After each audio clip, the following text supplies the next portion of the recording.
identifying tall and short objects. Hello children, I am the parrot and I welcome you to this lesson. Today in this video we will learn identifying the taller shorter between two given objects. Today is a holiday for Chotu and Pinky. They have come to the zoo with their mother. They saw several animals there. First of all, they saw some elephants. Mummy, look how tall this elephant is. Very tall.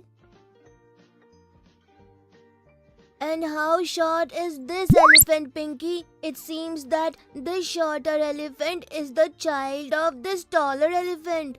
Yes, children, you are right. This elephant is taller and this elephant is shorter. After this, Chotu, Pinky and their mother saw some giraffes. Mummy, how short this giraffe is. And this giraffe is taller than this one. Yes, children, out of these two giraffes, this is shorter and this one is taller. So children, did you see how Chotu and Pinky identified the taller elephant, the shorter elephant and the taller giraffe and the shorter giraffe? So can you tell me which of these two trees is taller and which one is shorter tree? Yes, this tree is taller and this tree is shorter. And out of these two ladders, this ladder is taller and this ladder is shorter. So children, I hope that you enjoyed identifying and comparing taller and shorter objects. Now you can identify the tall and short objects around you and compare them to tell which is taller and which one is shorter. That's all for today, children. In this video, we learned to identify taller and shorter objects between two objects. In the next video, we will see some interesting examples of identifying the tallest and shortest of three objects. Till then, bye children.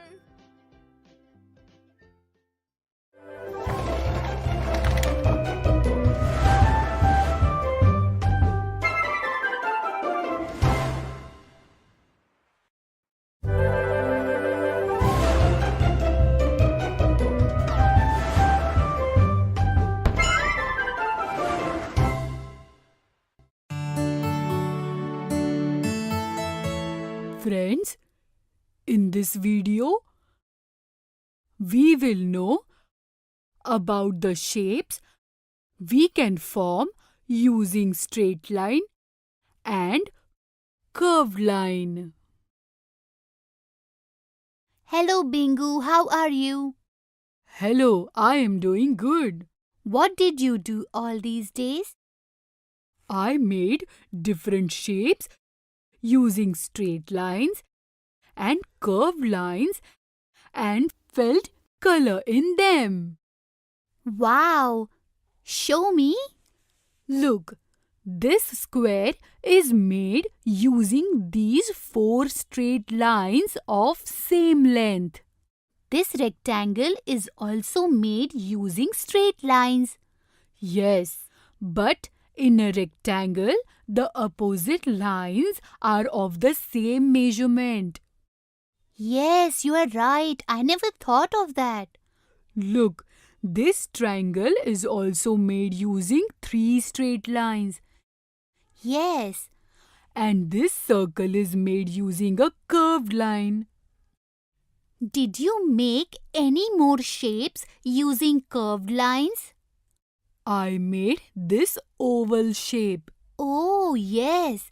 This oval shape is also made using curved lines. You are right. Do you know that pentagon, hexagon, quadrilateral, rhombus, star and plus sign are all made using straight lines. Yes, we can make several shapes using straight lines. But we can make only a few shapes like circle, oval, and heart shapes using curved lines. Oh, it is not like that. We can make so many more shapes using curved lines. Yes, and we can make square, rectangle, triangle, pentagon, hexagon, Quadrilateral, rhombus, star, and plus using straight lines. We can make several drawings easily using these shapes. Yes, these straight and curved lines are very interesting. We can also make several objects using straight and curved lines. Friends, in this video we learned about shapes, objects, and pictures made using straight line and curved line. In the next video, we will learn some interesting facts related to straight and curved lines.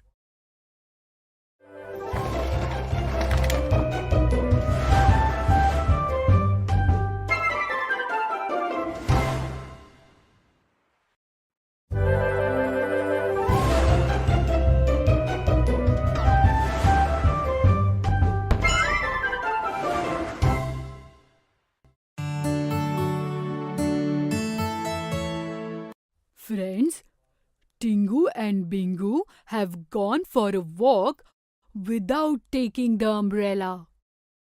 Suddenly it starts raining. Let's look at what Tingu and Bingu made using straight and curved lines to protect themselves from rain.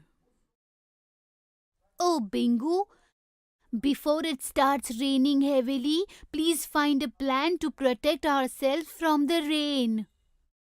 Yes, I will make an umbrella very quickly. Look, the umbrella is made using these curved lines. Oh, but how will we hold the umbrella? You are right. How will we hold the umbrella? I don't know about that. Oh, Bingu, does an umbrella only have curved lines? Think. Yes. Look, there are only curved lines in an umbrella. Didn't you notice? The handle of an umbrella is made using straight line. Yes, you are right. This straight line becomes the handle of this umbrella. Yes, now you did it right. The umbrella is made using both curved and straight lines. Tingu, I think the rain has stopped. Yes, but we will keep the umbrella with us. We don't know when we would need it. You are right. Bingu, can we make any other shape using straight and curved lines like we made an umbrella? Come on, think, Bingu.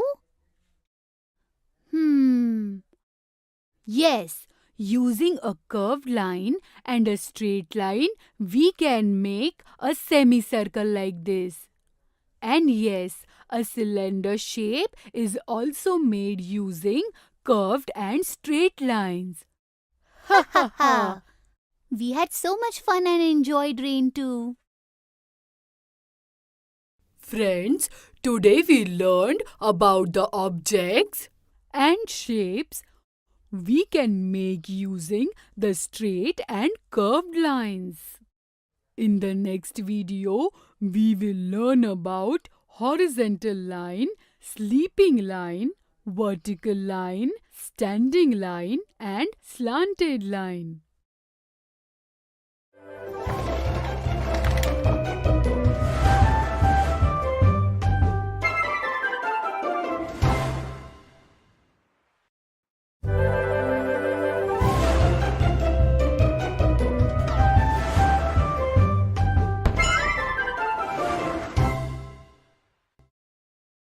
Subtracting two-digit numbers using groups of 10, borrowing.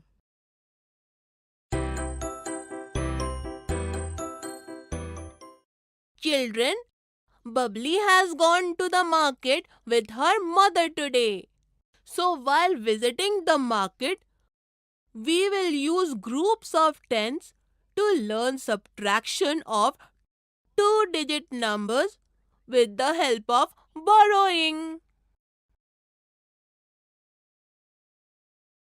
Mummy, look!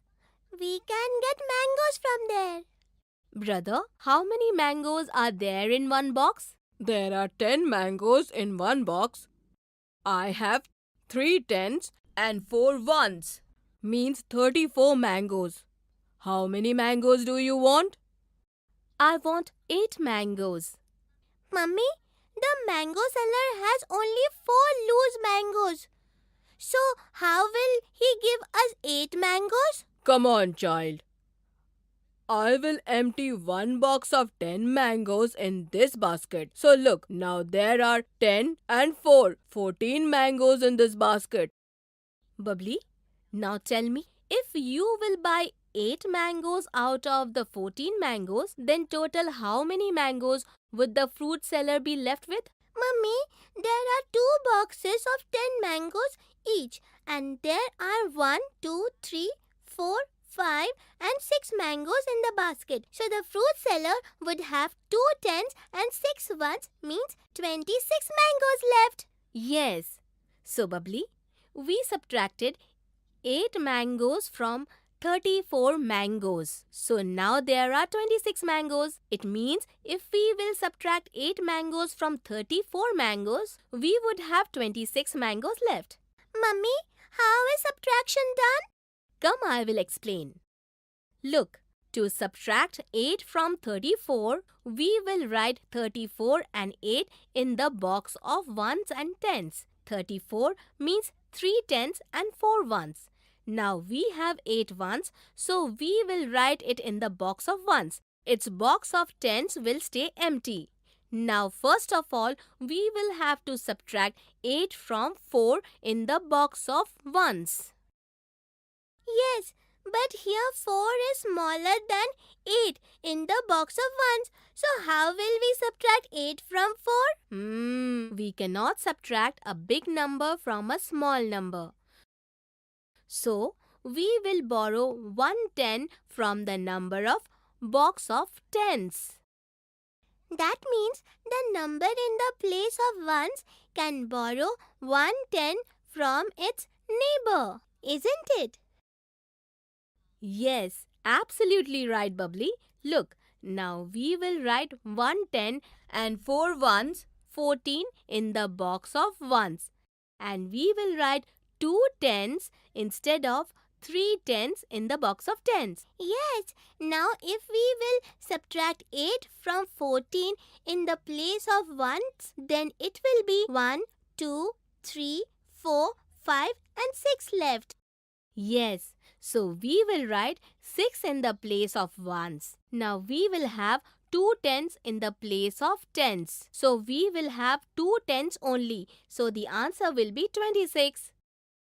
Yes, so this way 34 minus 8 equal to 26 mangoes, right? You are absolutely right, Bubbly. Come on, let us now go to buy milk. Let's go. Brother, what is the price of 1 packet of milk? 1 packet is of 27 rupees. Take this, 50 rupees. Oh, Mummy, Uncle told to give 27 rupees of milk. Then why are you giving him 50 rupees? Bubbly, Uncle will subtract 27 rupees from 50 rupees and would give the rest of the money back. How many rupees would it be if we subtract 27 rupees from 50 rupees? Look, 50 means 5 tens and 27 means 2 tens and 7 ones. Now, let's do subtraction after writing them in the boxes of ones and tens. First of all, we will do subtraction of numbers in the box of ones. Here we cannot subtract 7 from 0 in the box of ones. So, we will borrow 110 from its neighbor number 5 in the place of tens. Yes, now we will write 10 ones in the place of 0 in the box of ones, and we will write 4 tens instead of 5 tens in the box of tens. Now, first of all, if we subtract 7 ones from 10 ones in the place of ones, then we will have 1, 2 and 3 left. Now look, here if we subtract 2 tens from 4 tens in the box of tens, we will get 2 tens.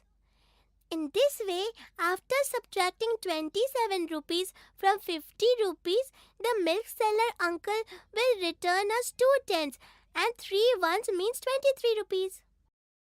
Well done, Bubbly. Let's go home now. Yes, so friends, today we learned subtraction of two-digit numbers by borrowing using the group of tens. In the next video, we will understand some more examples of similar subtractions.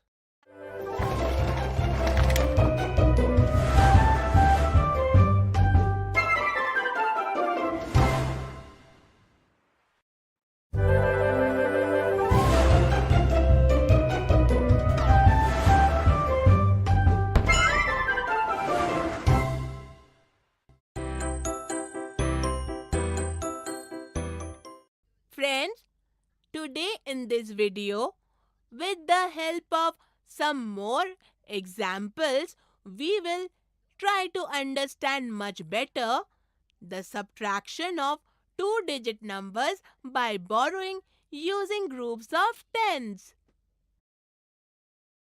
Look, Bubbly's mother also bought some chocolate sticks for Bunty and Bubbly while returning home from the market. Oh, look! It seems that Bubbly is very happy on seeing the chocolate sticks. Oh wow, chocolate sticks! I will take 12 sticks. Bubbly, there are a total of 21 chocolate sticks. If you will take 12 sticks from a total of 21 sticks, then how many sticks would Bunty get? So to know this, we will have to minus from 2 tens and 1 ones, 12, which is 1 ten and 2 ones. Yes. So how many would 21 minus 12 be? We will write these numbers in the boxes of 1 tens and then we will have to do the subtraction of the numbers in the box of ones. Yes, you are right. You will have to do the subtraction of the numbers in the box of ones.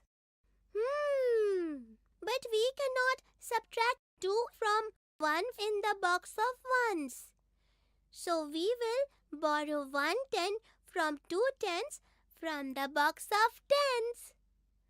Yes, now we will write 11 ones instead of 1 in the box of ones. And we will write 1 ten instead of 2 tens in the box of tens.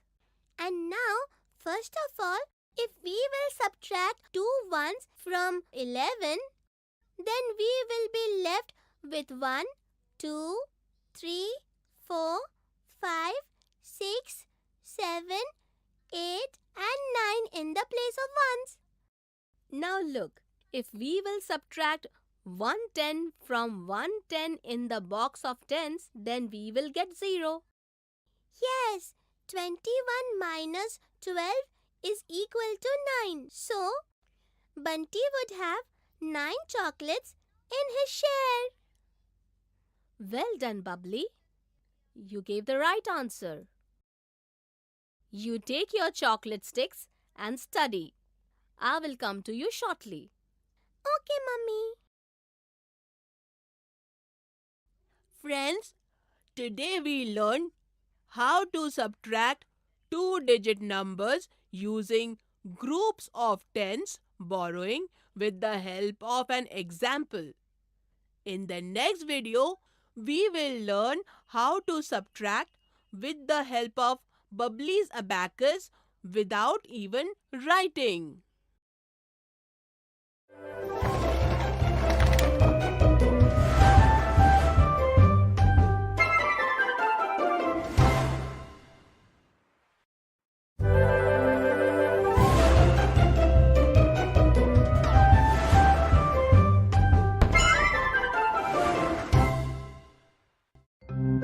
Children, do you remember Appu's visit to the market? We learned to count three-digit numbers quickly by grouping in the last lesson. Children, we learned to write three-digit numbers in groups of 100, 10 and 1 with the help of Badak Uncle's bags. In the same way, we can write any three-digit number in the group of 100, 10 and 1. Let's look at another example of this. Suppose you have to count 281 eggs in the groups of 100, 10 and 1. So first, you write 281 in expanded form. Then by paying attention, you will find that 200 is made up of two groups of 100. 80 is made up of 8 groups of 10 and 1 egg does not come in any group. Let us now see how far Appu's birthday's preparations have reached and learn to identify three-digit numbers by grouping. To prepare for his birthday, Appu is going to Chanda's flower shop. Chanda sells large garlands of 100 flowers, small garlands of 10 flowers, and she also sells separate flowers. Chanda has given 3 garlands of 100 flowers, 2 garlands of 10 flowers, and separately 7 flowers to Appu to decorate his house. Appu is wondering how many flowers in total did Chanda give him. Let's see what this number is. If we add 3 garlands of 100 flowers each, then total is 300 flowers. Now we will add 2 garlands of 10 flowers. This total is 20 flowers. And we have 7 single flowers. Now we can identify the numbers with the help of the process of writing the numbers in expanded form. In this way, Chanda gave total of 327 flowers to Appu. Now Appu wants to take laddus for his guests. For every guest, he needs 1 laddu. He took 6 boxes of 100 laddus, 4 boxes of 10 laddus and 3 single laddus. Can you tell how many guests are coming to Appu's house? Let's do this together. There are 600 laddus in the 100 laddus box. There are 40 laddus in the 10 laddus box and there are 3 single laddus. Now we will write the expanded numbers and we get 643. Oh wow! 643 guests are coming to Appu's party. Let's join the party. Appu is celebrating his party in a grand way. So children, today we learn to identify three-digit numbers by grouping.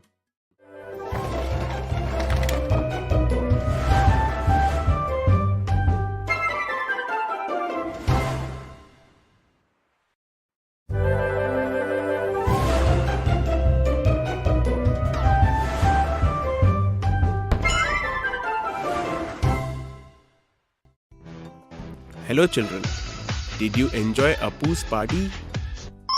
In the previous video, we learned to identify 3-digit numbers by grouping. In this video, we will learn to write 3-digit numbers using tokens. Appu received lot of gifts in his party. Let's see what gifts he received. Bunny has gifted Appu 125 pencils. But because Bunny makes a mistake while counting fast, Appu is counting them again. Appu is counting pencils in a unique way. Every pencil Appu counts, he places a token with the number 1 on the table. When he has such 10 tokens, he changes them with a token that has 10 written on it. Now, when he has such 10 tokens, he replaces them with a token with 100 written on it. In this way, Appu counted all 125 pencils and showed them with 1 token of 100, 2 token of 10 and 5 token of 1. Appu counted 125 pencils using his tokens.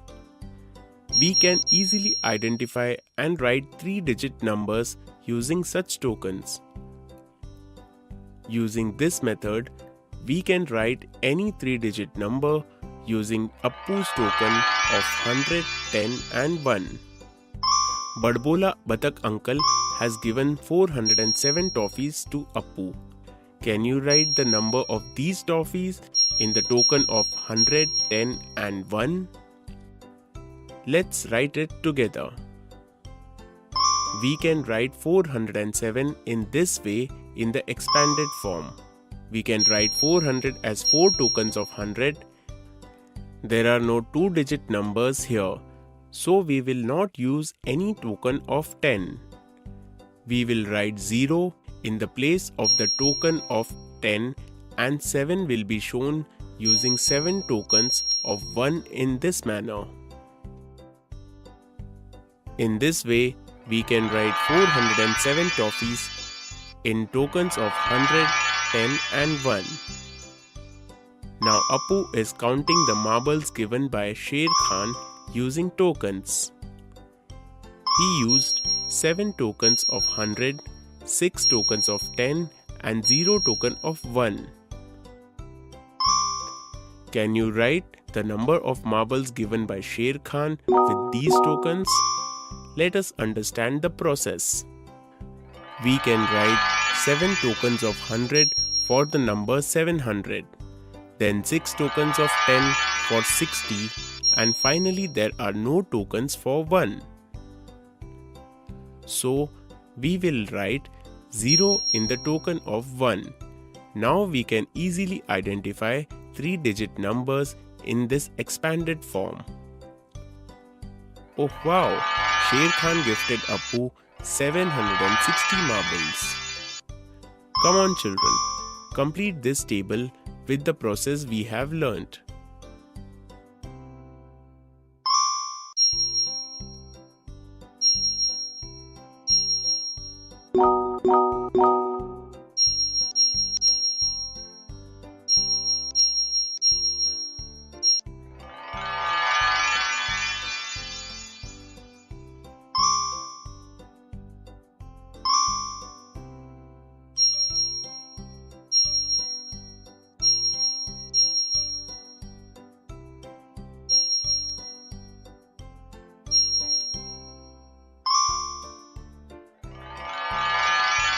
Well done children. You have given the correct answers. Appu is so happy to see so many gifts. So children, in this lesson, we learned to write 3-digit numbers using tokens.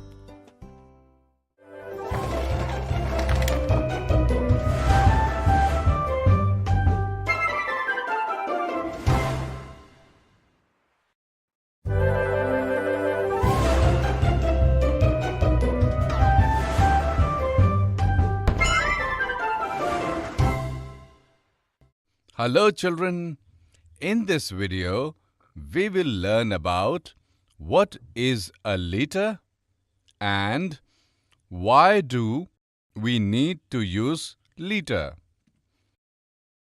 Children, do you remember the long line outside Golu's dairy? Golu was very easily selling milk to all the people using his glass up till now. But suddenly his glass broke yesterday and he had to buy a new glass. Today also there is a long queue like usual outside Golu's dairy. Like every day, Golu dipped his glass in his big tub and filled it and started filling Sher Khan's bottle. But there was a problem. Sher Khan's bottle needed 3 glasses of milk every day. But today it took 4 glasses of milk to fill his bottle. When Golu asked for money for 4 glasses of milk from Sher Khan was shocked. Golu also was not sure why this happened. He got thinking that Sher Khan's bottle is the same. Then how can the capacity of his bottle change? Children, do you know why this happened? This happened because Golu's new glass is smaller than his old one. That's why earlier only 3 glasses of milk were needed to fill Sher Khan's bottle.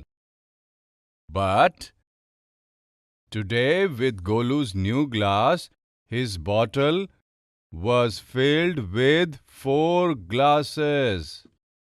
Now Golu started wondering if there is a way that he can charge people for the same amount of milk every time. That's when Sher Khan suggested, "Why don't you sell milk in liters using this kind of measuring scale?" Golu did not know anything about liter. Children, do you know what is a liter? Just as we saw earlier, both the times Golu used a glass to measure the capacity of other utensils.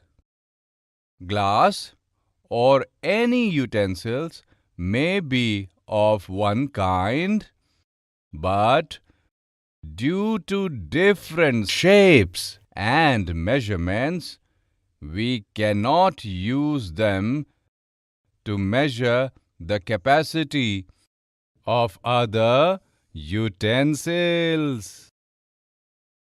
To solve this problem, we use a unit called liter. We write this as L.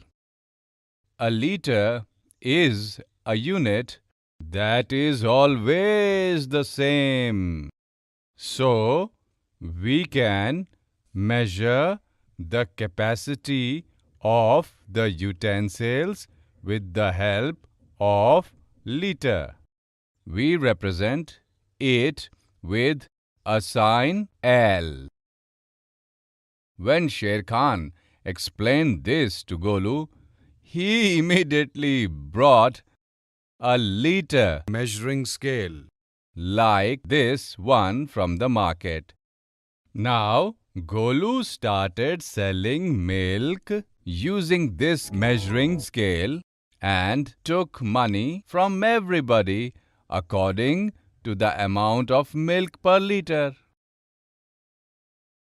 Golu sold milk to all the villagers and everyone happily went back to their respective homes. Children, in this video, we learned what is a liter and why we use liter as a unit. In the next video, we will learn more about how we can use the liter to measure the capacity of the pot using some interesting examples.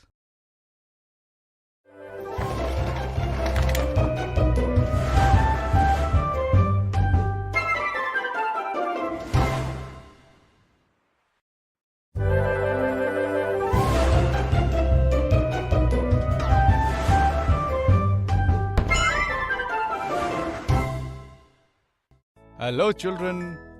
In the last video, we learned about what is a liter, which we write as L, and learned about why we should use liter. In this video, we will learn about how we can measure the capacity of any utensil using liter as a unit of measure. Today, Bhola has come to buy milk from Golu's shop. Golu measured 1 liter of milk with his measuring jug and gave it to him. Bhola knows nothing about a liter. He asked Golu, "Why are you using this new jug? And what is this liter?" Golu explained to Bhola about the liter. Bhola became very excited about the liter. He immediately said to Golu, You have this 1 liter scale for measurement of milk. "But how can I measure the capacity of my household utensils in liters? Please explain this to me." Golu went inside his dairy and came out carrying a 1 liter bottle like this one. He measured the milk using his 1 liter jug And poured it into the 1 liter bottle. and showed Bhola that the bottle was completely filled with his 1 liter jug. So, the capacity of this bottle is also 1 liter, and Bhola can use it to measure the capacity of any vessel. Bhola thanked Golu and happily went to his house with that 1 liter bottle. Bhola got excited and collected some of his utensils. He first filled Golu's 1 liter bottle with water fully. Now, Bhola filled the water in his bowl with that 1 liter bottle. But what is this? Bhola's bowl is full. But there is still a lot of water left in that 1 liter bottle. Children, can you tell me what this means? Exactly! This means that Bhola's bowl capacity is less than 1 liter. Now Bhola once again filled that 1 liter bottle with water, and this time he tried to fill his pot with that 1 liter bottle. But This time, the 1-liter bottle was empty. But the pot also remained quite empty. Children, what does this mean? Yes, this means that Bhola's pot has a capacity of more than 1 liter. Children, Here are some utensils Bhola collected. can you guess Which of these utensils have capacity less than 1 liter and which have capacity more than 1 liter? If you want, you can stop the video and try to find the answer. Well done, children. You have found the right answer to this. The capacity of these utensils is less than 1 liter, and the capacity of these utensils is more than 1 liter. Bhola was very happy to learn about the liter and decided to tell his friend Babban about it too. Children, We learned how to use liter to measure the capacity of utensils. in the next video, we will look at some of the misconceptions related to liter.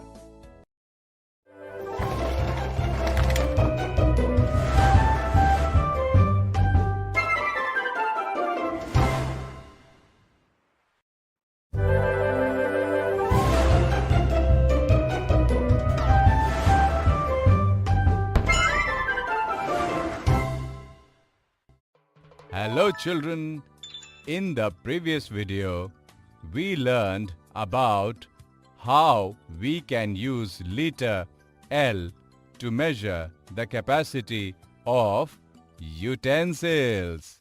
In this video, we will see some misconceptions related to this. Bhola is so excited about his 1-liter bottle that he has come to Babban's stall today to share about his experience.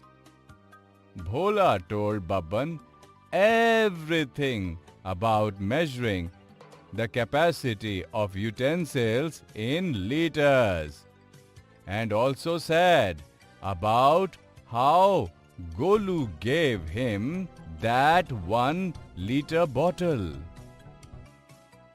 Babban asked Bhola if he can see his bottle. Oh no! What happened? The bottle slipped from Bhola's hand and fell on the ground and broke. Both Bhola and Babban were very sad. Babban asked Bhola if they should both go to Golu and take 1 liters of bottle for themselves. Bhola and Babban reached Golu's dairy. Bhola told Golu the full story of how the bottle broke, so he needs a 1-liter bottle for himself. But Golu only had 1 such bottle. He gave that to Babban and gave Bhola a jug. Bhola immediately said to Golu, "What is this, Golu? You gave me this jug instead of a 1-liter bottle. We can only measure using a 1-liter bottle, right?" Children, do you think Bhola's statement is true? Golu laughed. He took the jug from Bhola and poured milk from 1 liter measure into the jug. The jug was completely filled with milk. Golu explained to Bhola, "Look, Bhola, if this jug was completely filled with 1 liter of milk, what does it mean?" Bhola immediately replied, "This means the capacity of this jug is 1 liter. Bhola now understood Golu. Children, remember that it is not necessary that only a 1 liter bottle has the capacity of 1 liter. Capacities of different types and sizes of utensils can also be the same. Just like we saw here that the capacity of both the bottle and jug is 1 liter. Come, let's try it out using more utensils. If we fill this pot with water from this 1 liter bottle, we will find that the pot is completely filled with this 1 liter bottle and the bottle is also empty. In this way, how much is the capacity of this pot? That's correct. 1 liter. Now, can we fill this pot of water? Let's find out. Oh wow! The pot has completely filled with 1 liter of water. This means the capacity of this water pot is also 1 liter. Children, you have seen how even though these utensils are different and their shapes also different, their capacity is the same as 1 liter. Bhola and Babban said thank you to Golu and happily returned to their homes, taking their bottle and jug. Children, in this video, we saw some misconceptions Related to using the liter to measure the capacity of different vessels.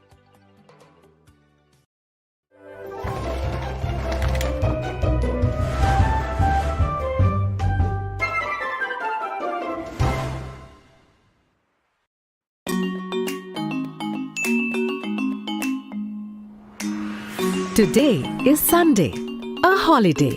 Raju's family decided to take a round of the market today. Raju's father took out the car to go to the market. Raju's mother sat in the front and both the kids at the back. On their way to the market, they saw many buildings out of the window. First, they saw a temple where the priest was offering prayers. A little ahead, they saw a church where many people have gathered for the Sunday Mass. There are other places of worship in Raju's city, like a mosque and a gurdwara. When they crossed the church, they saw a bank, a court, and a post office. All these buildings were closed today, since today was a Sunday. A little ahead on the way was a hospital. Raju saw a nurse and a doctor entering the hospital building. Dad, a hospital is not closed even on a Sunday? Yes, Raju. There are many professionals who work on Sundays. Many places open on Sunday like on any other day of the week. For example, police station, fire station, hotels and dharamshalas. Oh, we have reached the market. Get down, children. Look at the market. It is also completely open on a Sunday. See, so many different kinds of people work here. Shops with colorful clothes are open. There, a tea seller has opened his little tea shop on a cart, along with his son. There, a girl is selling flowers. And over there, an old lady is stringing the flowers into a garland. Yes, different people do such different work. That uncle is simply sitting and reading the paper. Yes, Raju, we are always involved in some work or the other, whether it generates income or not. For example, your father works in a bank, which generates his monthly income. I teach in a college, from where I too get my monthly salary. However, the work I do at home, like cooking, that doesn't generate any income. Ma, but I don't earn by any work I do. That's because you are a student as of now.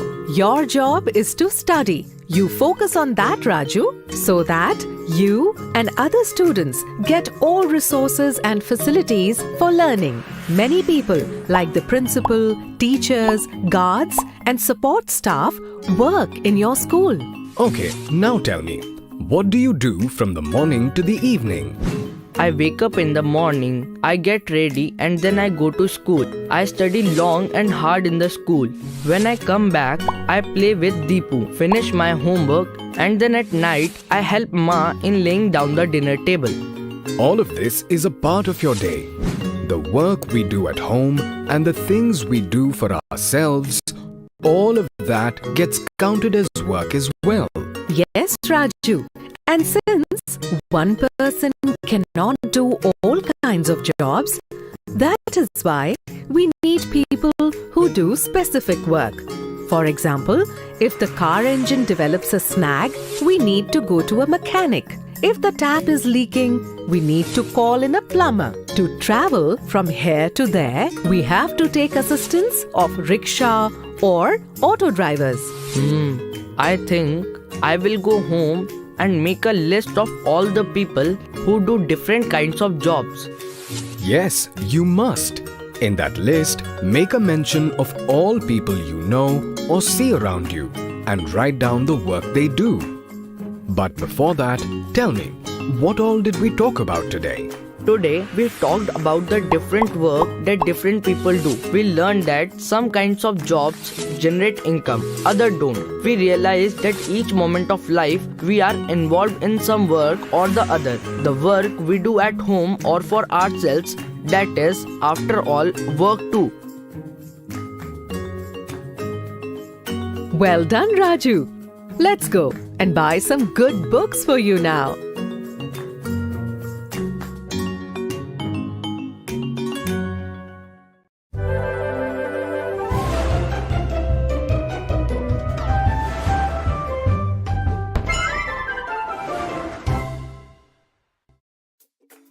Smart Chart, Strip Chart. Today we will learn about what is strip chart, how to obtain information from it.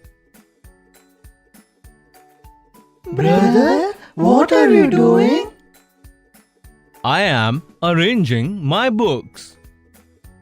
Should I help you? Yes, of course.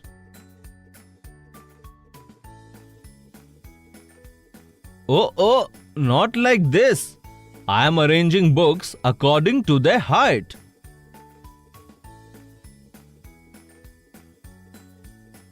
Thank you. Look, have you ever seen a picture like this? Yes, we have been taught about this at school. Bro, please teach us too. Okay, look closely at these books. Can you tell me which book is the tallest out of them? The red one. Right. And the smallest one? The yellow one. Right. Do some books have same height? Yes, blue and green ones have the same height. Absolutely correct. So today, I will tell you about strip charts. Today we have learnt what is strip chart, and how to obtain information from it.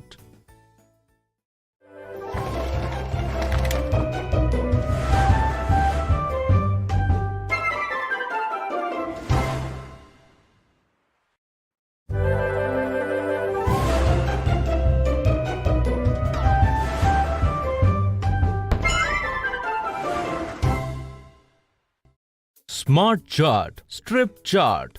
Today we will learn about how to make a strip chart, how to obtain information from it. Come, today I will measure your hands with the help of paper tape.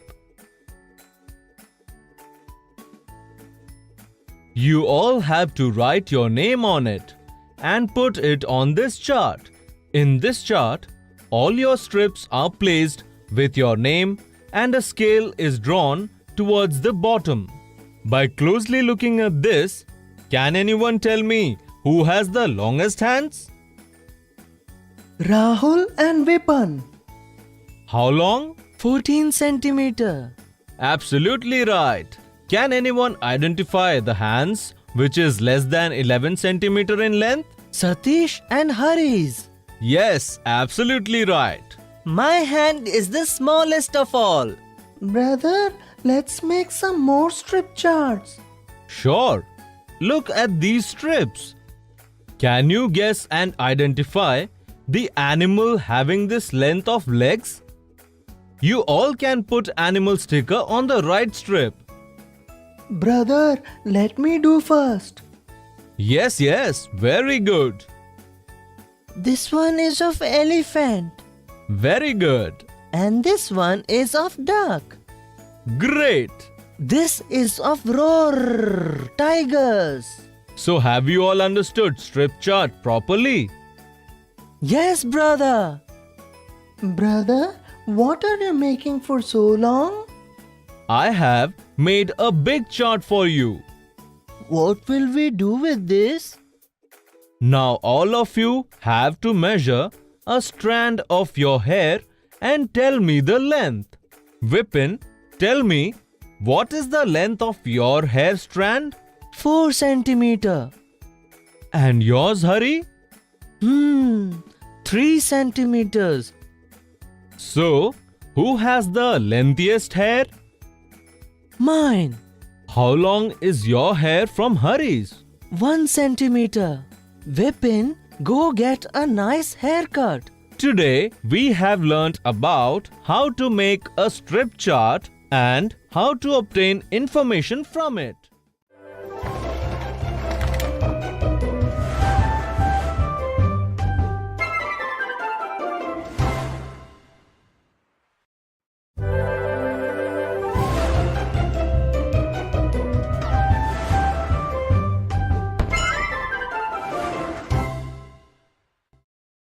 Smart Chart, Strip Chart.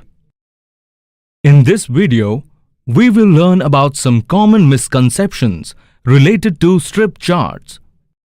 It is often seen that children usually ignore important data given in table and place strips in any order. This makes the interpretation of data incorrect. For example, look at this data. Here are the marks scored by 3 students in maths. Radha got 72, Krishna got 53 and Madhav got 65. Come, let's represent this in strips. If we place the strips like this, is it right? You can see that according to the chart, Radha got 65 and Madhav got 72. This is very unfair with Radha. We cannot show wrong data like this. Now see, this smart chart is perfect because it is showing correct marks scored by students. So kids, while representing data with the help of strip charts, we should make sure that the strip is conveying the right information. Sometimes we also have this confusion. whether we can place strips only in the ascending or descending order. But kids, we can place strips in any order. We only need to keep in mind that the strip represents the right value. Look at these three charts carefully. Kids, you can pause the video and closely look at the chart.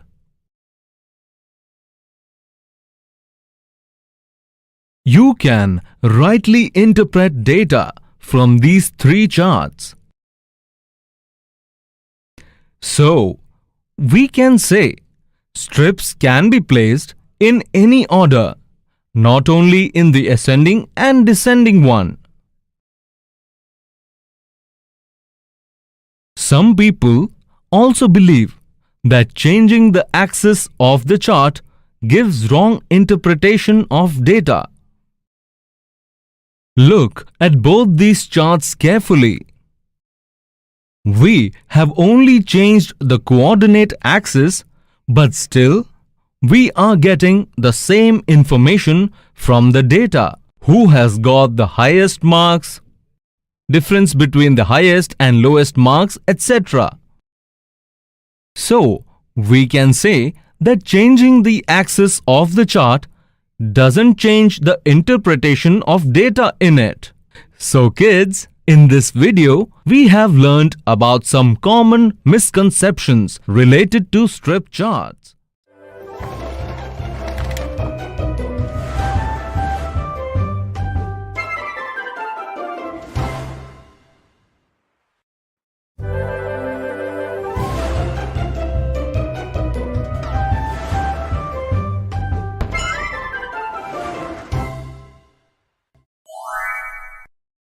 Interesting facts about multiplication tables. Today, we will learn some interesting facts about multiplication tables.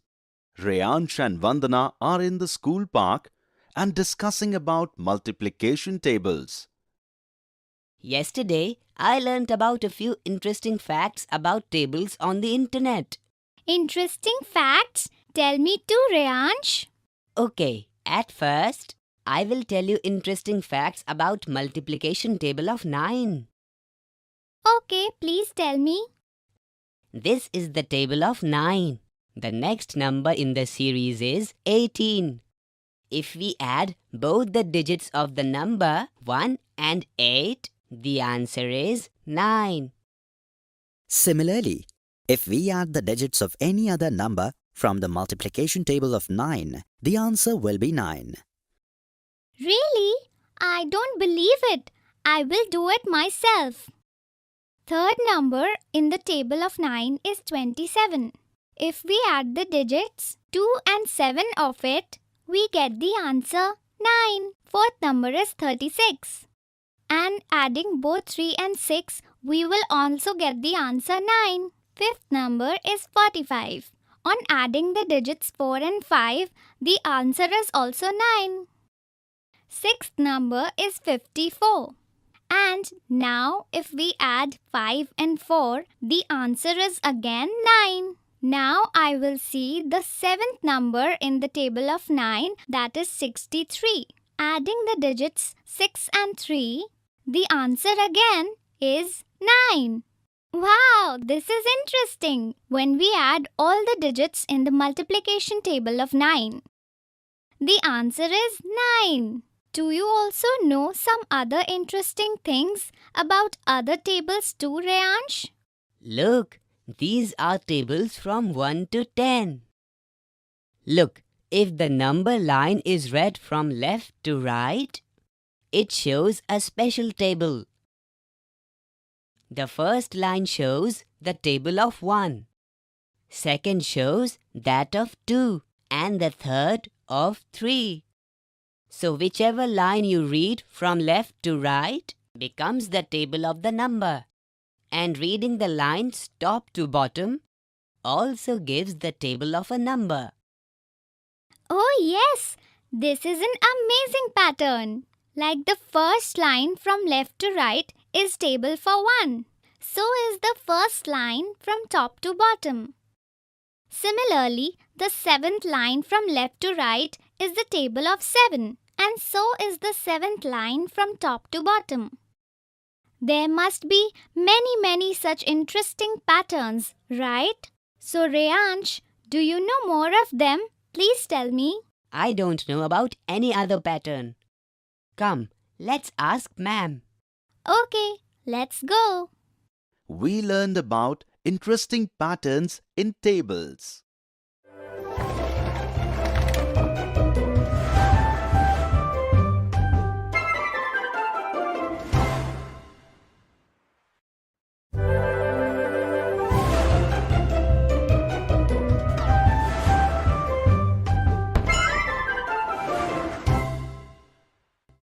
The story of Amrita. Introduction. In this video, we will learn how important trees are for our environment and how Amrita saved the trees of her village. Zia is alone at home today, as Zia's mother has not yet come home from her office. Zia is sitting quietly at her table doing her homework, with Bobo sitting next to her. That's when Zia hears the sound of birds chirping. She gets up and looks out of the window. Look, Bobo. So many birds are flying around that tree. See how beautiful they look. I like trees a lot. Bobo, do you also like them? That's when Zia's house bell rings. Bobo, it looks like Mummy has arrived. Mummy, why did it take you so long to reach home today? Zia, today I went to plant trees after office. That's why I am late.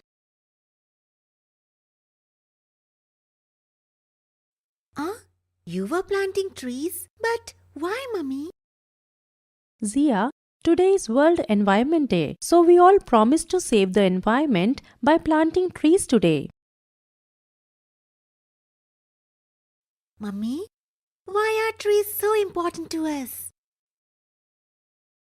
Trees give us oxygen. They protect us from the sun and provide houses to the animals. They also have many more advantages. But Mummy, there are already so many trees. Then how will our environment be damaged by cutting some of the trees? What do you think? Will cutting some of the trees harm our environment?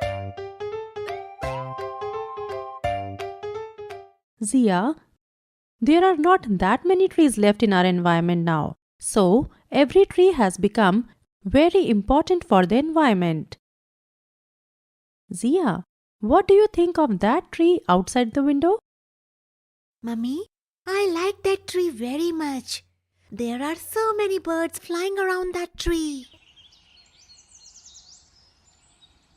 Suppose if anyone cuts down that tree, how would you feel then? Mummy, I would be very upset. But why would anyone want to cut such a beautiful tree? Okay, Zia. Let me tell you a story. Story? What kind of story, Mummy? Zia, this story is about Amrita.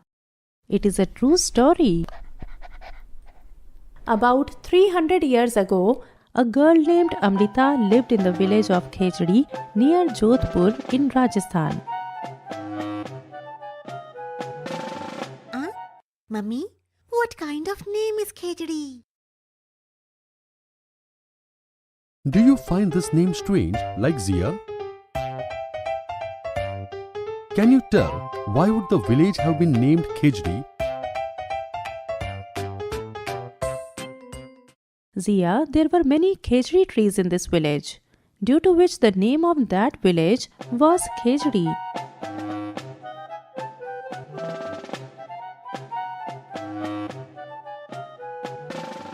The people of this village took very good care of the trees.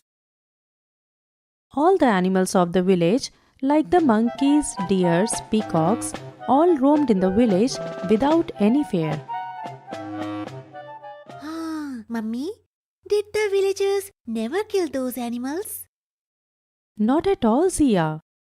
The elders in the village believed that we could exist only if the trees exist. Trees and animals can live without us, but we cannot live without them. Amrita also used to take care of the trees. She would pick a tree every day and tell it that it was beautiful and powerful, and it would take care of everyone, and that she used to love that tree very much. Like Amrita, the other children of the village loved the trees too.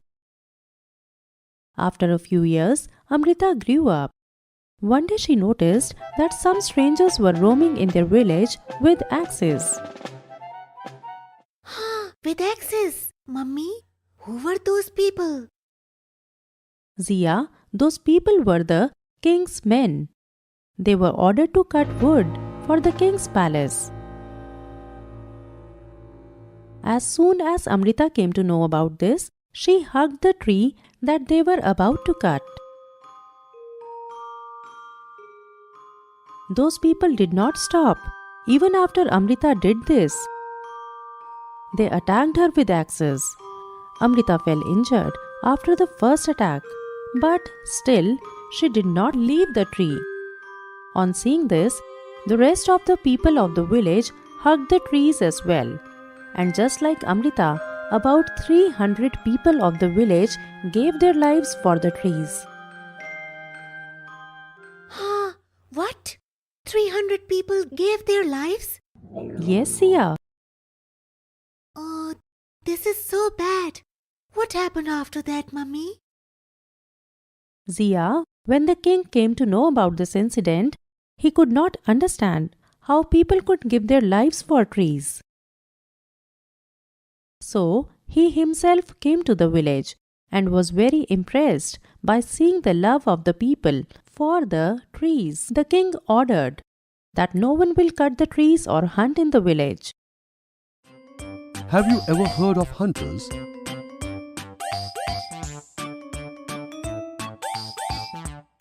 Why do you think they hunt? Zia, today, even after 300 years, there are people who protect these trees and animals. These people are called Vishnoi. And Zia, despite being in a desert, this area is completely green. Now I understand how important trees are for our environment and how ordinary people can protect them. Zia's mother was very happy to hear Zia speak this way. Mummy, I also want to plant a tree today, but I don't have any. Oh, Zia, I forgot to tell you. I have brought a gift for you. Woohoo! What gift, Mummy? I brought this sapling for you. Wow! Mummy, this is so beautiful. I will take it and plant it in our garden. Very good, Zia. Come on, Bobo. You too come and learn how to plant trees. Summary. In this video, we learned how important trees are for our environment and how Amrita saved the trees in her village.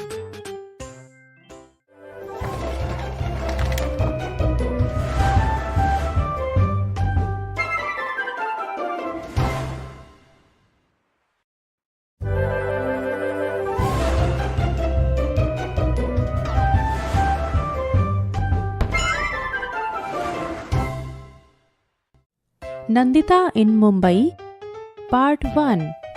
Mumbai of High-Rise Buildings. Introduction.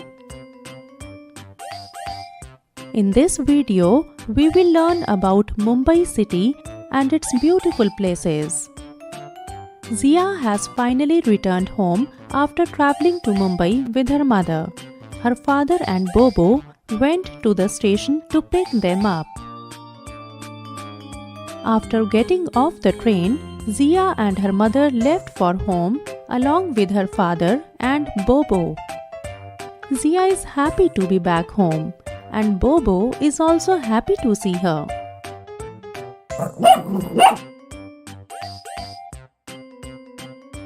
Zia, your mummy told me that you enjoyed your stay in Mumbai. You felt so good that you did not even want to leave Mumbai and come back home. Zia starts laughing on hearing this. Yes, Dad. I really liked Mumbai. Well then, Zia, tell me from the beginning. How was your train journey till Mumbai? I had a lot of fun on the train this time too, Dad. You know how much I like to travel by train. Yes, Zia, I know it well. Dad, I also came to know a lot about Mumbai on the train itself. How so, Zia? While traveling on the train, I asked Mummy to which state Mumbai belongs. Oh, good. Do you know Mumbai is in which state? Look at this map of India and tell.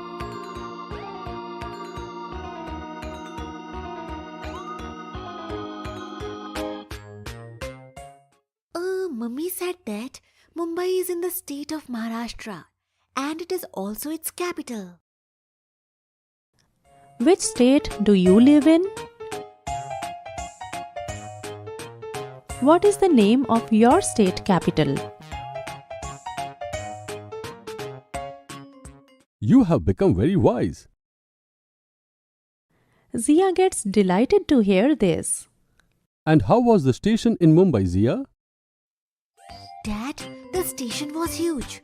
It was filled with lots of people. At first, I thought we would get lost there. But when Uncle found us, I felt better. Good. And how was your uncle's house? Uncle's house was in a high-rise building. I felt that if I went to its roof, I could touch the sky from there. Is that so? The whole city was visible from his window. Dad, I could see huge buildings. Lots of vehicles on the road. And the vast expanse of the sea. And Dad, Mumbai looked even more beautiful through the window at night. I see. So, did you go somewhere in the city? Or did you see the whole Mumbai city from the window itself? Yes, Dad. Mummy and I visited several places. On the very first day, we saw the Gateway of India and the Marine Drive.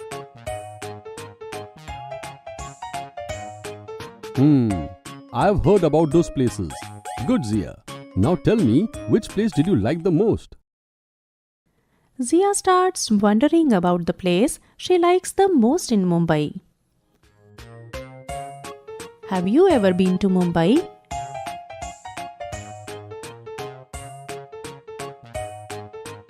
Do you know which places are famous for sightseeing?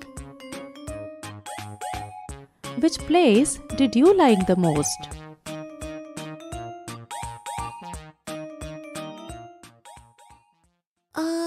I liked the Chopati beach the most. Oh, nice. What was special about that place? There were many people at the beach and the sea looked heavenly during sunset.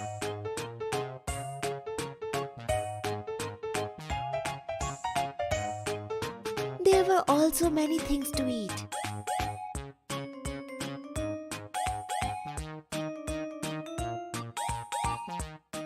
Oh, I forgot to say one thing. Uncle also said that sometimes film stars come to Chopati beach.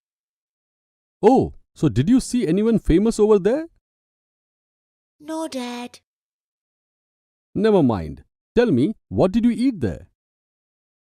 Dad, Uncle brought a very tasty thing to eat. He said it is very famous in Mumbai. Which food item do you think Zia is talking about?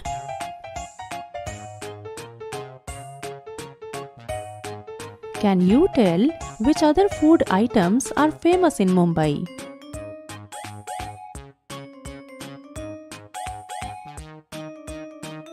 Yes, I remember it now, Dad. It is called Vada Pav. Oh wow, your journey to Mumbai seems really enjoyable. Yes, Dad. I will miss Mumbai and its Vada Pav a lot. Zia, Vada Pav is now famous all over India. It is also available at a shop nearby. Let's go and eat some now. Okay, let's go, Dad. Bobo, you also come with us. Zia, her father and Bobo go out together to eat Vada Pav. Summary. In this video, we learned about Mumbai city and its beautiful places. In the next video, we will learn about the slums of Mumbai city and the problems of people living there.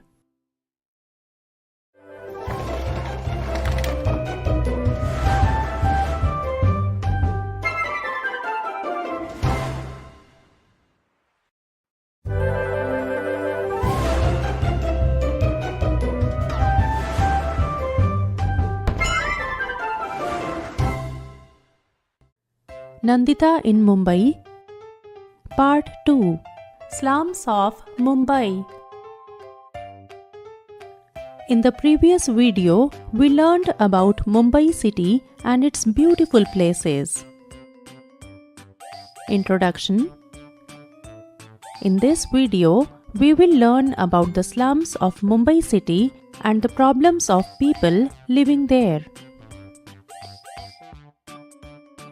After visiting Mumbai, Zia was telling everyone about her experience in the city.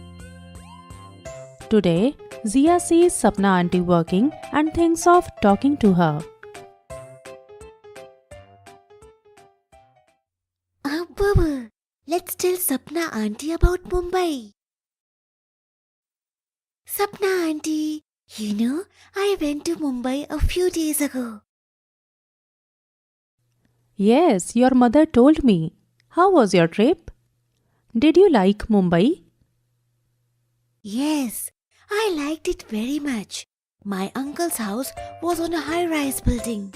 From there, the whole city looked very beautiful.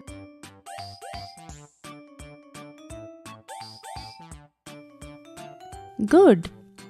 I also went there once for a few months. Oh wow! You have also seen Mumbai then? No, I could not see much. I went there for my mother's treatment. Oh, I see. But I have seen a very different Mumbai than you. How so, auntie? Zia, I stayed at my cousin's house who lived in a slum.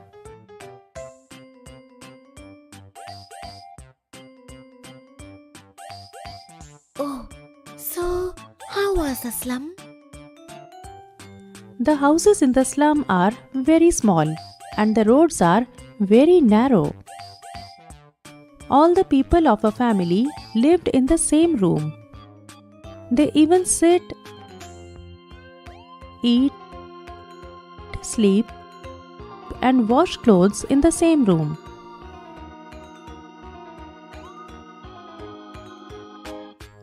Can you tell why are the houses in the slums so small?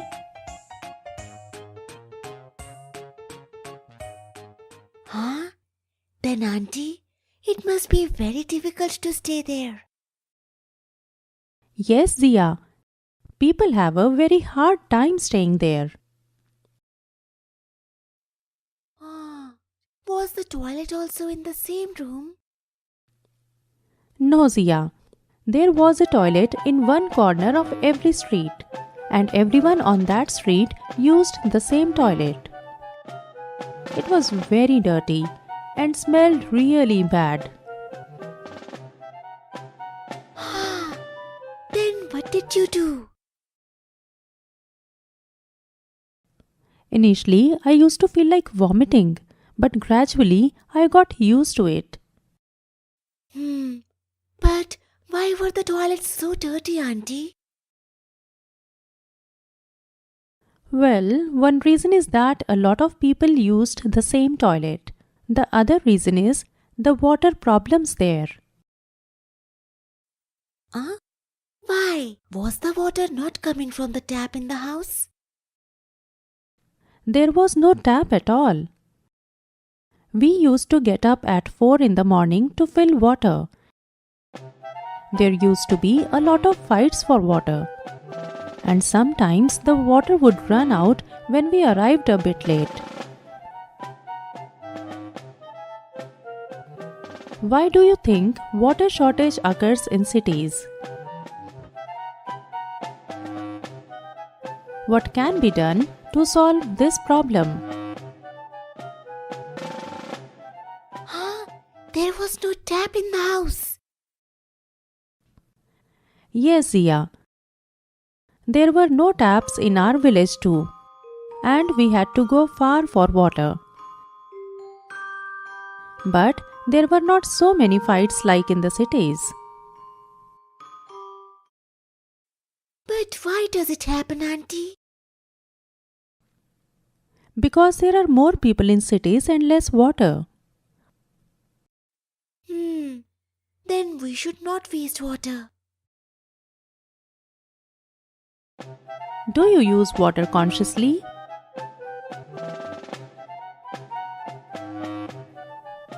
Yes, Sia. Water is a valuable thing. We should always use water consciously.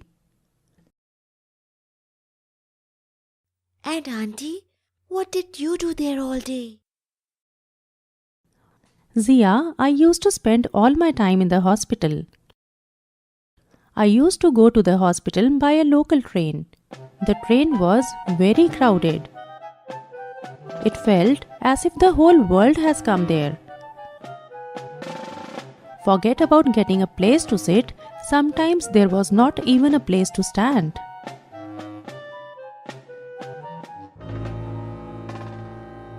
Have you ever travelled on the local train of Mumbai? How did you like it? Then why didn't you take the bus? I tried, but there were a lot of traffic jams on the roads, due to which the bus used to take more time than the train. So, despite the crowd, I thought it was better to go by train. Now I understand. Why do so many traffic jams occur?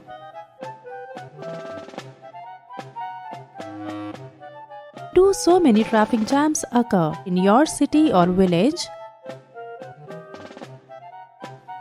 Can you tell us some ways to reduce it?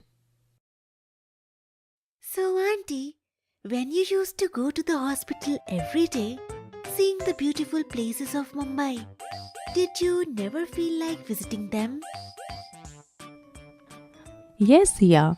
I used to feel like visiting those places. I was supposed to accompany my cousin to Chowpatty, but what? Suddenly, all the people living in the slum got a notice to leave their house, and my brother became very upset. So, I didn't even remind him about going to Chowpatty. But why did all people have to leave the slum? Because a hotel was going to be constructed there by demolishing the slum. Then, where did the people of the slum live? The people of the slum were given another place to build their houses, which was far away from my brother's place of work. There were no buses to go to that place. And there were also problems with drinking water and electricity. What is your opinion about building a hotel by demolishing the houses of people? Is it fair to give them a place without water and electricity? Zia gets very sad after hearing all this. Don't be sad, Zia. The people of the slums are trying to find a solution to it. Really, Auntie? Yes, Zia. Okay, now tell me, you have seen all of Mumbai? But what did you like the most about Mumbai? First of all, Chopati Beach. And then, yes, Vada Pav. Oh wow! I also like Vada Pav very much. Would you like to eat Vada Pav now? Yes, of course. Do you know how to make it? Yes, Zia. Baba, today you will also get to eat Vada Pav. You will also like Vada Pav. Okay, Zia. I will make Vada Pav. Now you go and finish your homework. Okay, Auntie. Sapna auntie starts making Vada Pav and Zia starts doing her homework. Bobo is also sitting next to her, but Zia is still thinking about Vada Pav. Summary. In this video, we learned about the slums of Mumbai city and the problems of people living there.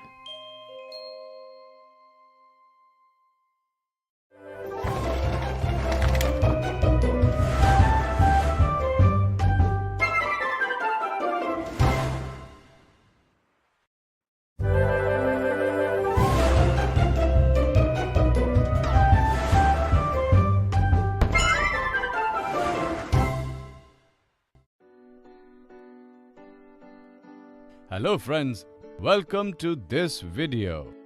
In the previous video, we learned how Ramu and his family were thinking about taking a loan from the bank to start a new venture. Today we will see how Ramu and Shyam are purchasing things for their shop.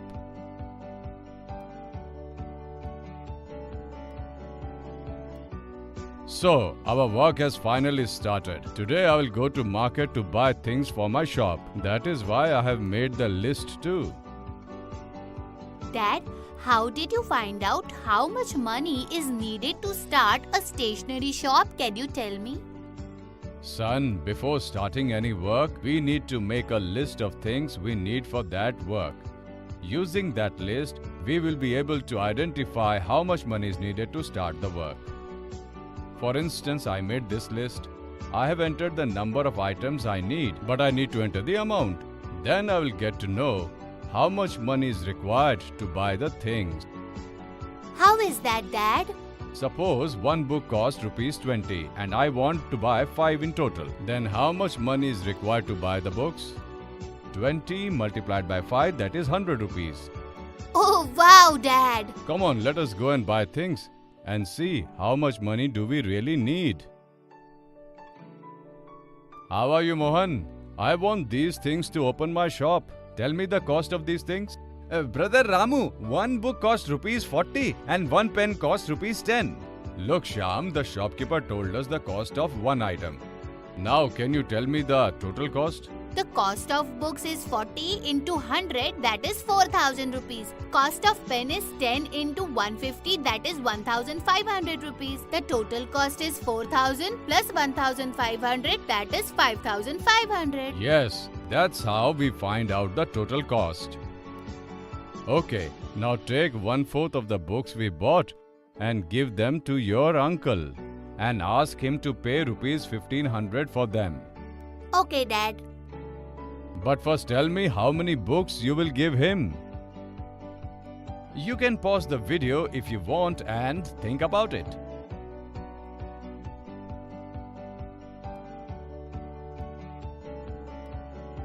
$100 divided by 4 is 25. So I will give 25 books to him. But Dad, 25 books cost 1,000 rupees and we are taking 1,500 rupees from Uncle.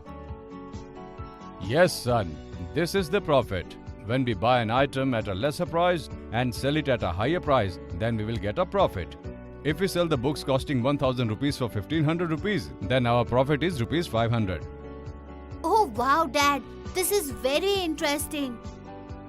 Shyam stopped at grocery store while coming back home. His mother had told him to buy 4 kgs of flour, for which she gave him 200 rupees. Shopkeeper told him that the cost of 1 kg of flour is 45 rupees. Shyam wasn't sure if the money he had would be enough. What is your opinion? Will Shyam be able to buy the flour in the given money, or will he need more? Think for a while. You can pause the video if you want.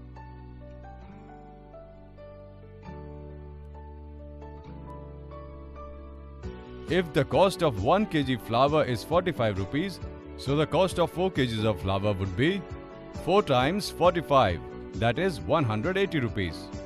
That means Shyam can easily buy 4 kgs of flour from the money given, and he will be left with 20 rupees. In this video, we have learned about finding the total cost and finding the profit along with Shyam and Ramu. Thank you.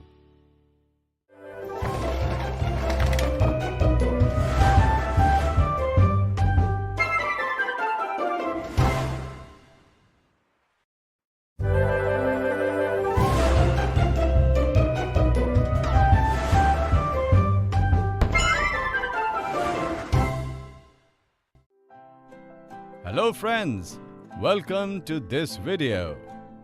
Today we will learn some interesting aspects about interest along with Bubbly and her friend Meena. Come on, Bubbly, let us go and play. No, Meena, I need to help my dad because he is starting a new business related to books. Oh wow, Bubbly, then we can buy the books only from your dad's shop. Why not, Meena? For sure. You know, yesterday my dad was saying that he is going to start a new business of candles. But he doesn't have enough money, so he had to take a loan from the bank. You know, my dad also took a loan from the bank. Bubbly, do you know that we have to pay a huge amount of interest to the bank? My dad took a loan of 25,000 rupees and he has to pay 27,500 as interest. But my dad doesn't need to pay that much. Then why does your dad have to pay so much? Come on, let us ask my dad. Dad, Meena's dad took 25,000 rupees loan. Then why does he need to pay 27,500 rupees as interest? No, my girl, he won't be paying 27,500 rupees as interest. 27,500 is the total amount, which is to be paid along with principal. What does that mean, uncle? Look, your dad has taken 25,000 rupees loan and he has to repay rupees 27,500 to the bank. Out of 27,500, the principal is 25,000, which is taken as loan. Then what is the interest? You can pause the video here if you want and think about it.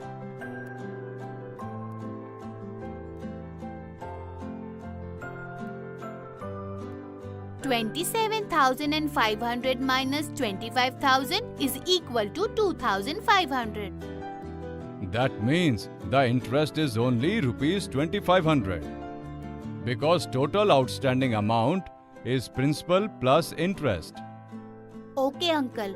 I was thinking that bank will take more amount than principal from us. But dad, your interest on loan is 4,800 rupees and their interest on loan is 2,500 rupees only. Why do we need to pay more interest?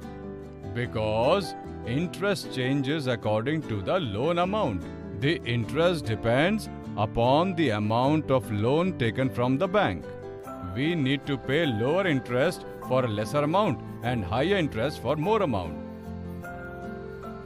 So friends, along with Bubbly and Meena, today we have learned how to find out the total outstanding amount by adding principal amount and interest. And we also learned that the interest amount changes according to the loan amount. Thank you.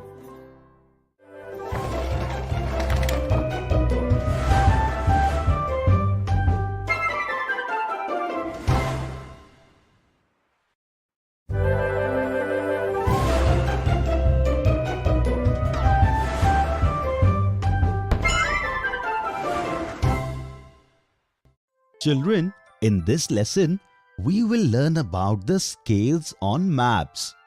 For Tufan Tortoise's birthday, Babble Duck Uncle sent some sweets with Golu Panda. Uncle gave Golu a map from his house to Tufan Tortoise's house, which was marked with a dotted line. Can you tell through which places will Golu pass on the way? If you want, you can find the answer to this question by pausing the video. Great kids! Your answer is absolutely correct. Golu went on his way. After a while, he got lost. That's when he saw Meenu on the way. He asked Meenu for directions. As soon as Meenu saw the map, she told Golu that he would have to go about 4 kilometers more. Golu was shocked to hear this. He told Meenu that he had walked 1 centimeter on road number 1 as per the map given by Uncle. But he could not see Appu's confectionery far and wide. Meenu then draws Golu's attention to the scale written on the map. On the scale, it was written 1 centimeter equals 2 kilometer. What is this? Is this a scale? What is a scale? Children, have you seen a map? Do you know about the scale on the map? Meenu is explaining to Golu that because in reality paths are really long, we cannot show their length on a small paper. Therefore, we use scale. As written on this map, 1 centimeter equals 2 kilometer. What could it mean? This means that 1 centimeter of map is equal to 2 kilometers on the earth. Do you know how we can use this scale? The distance of road number 1 on the map given by Uncle is 2 centimeter. How many kilometer on earth is 1 centimeter according to scale written on the map? 2 kilometer. What is the distance of road number 1 in this way? 2 times 2 equals 4 kilometer. Golu is happy and at the same time sad about the scale because he would have to walk far enough to reach Appu's confectionery shop. Walking on road number 1, Golu finally reached Appu's confectionery. He bought sweets from there for Tufan. Can you tell which road Golu will have to walk next? Look at the map and tell. Alright, Golu now has to go to road number 2. Now can you tell the distance of road number 2 using the scale on the map? You can find the answer by pausing the video.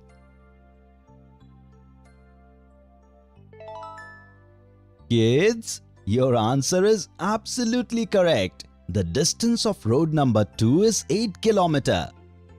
Here the distances of all the roads coming in the way of Golu are shown in centimeter. Now, can you identify the longest road on the way? Now use the scale to tell the distance in kilometer of the longest road. You can pause the video and find the answer. Yes, your answer is absolutely correct. Road number 6 is the longest road and its distance is 10 km. Will Golu get lost ever again? What will happen with Golu?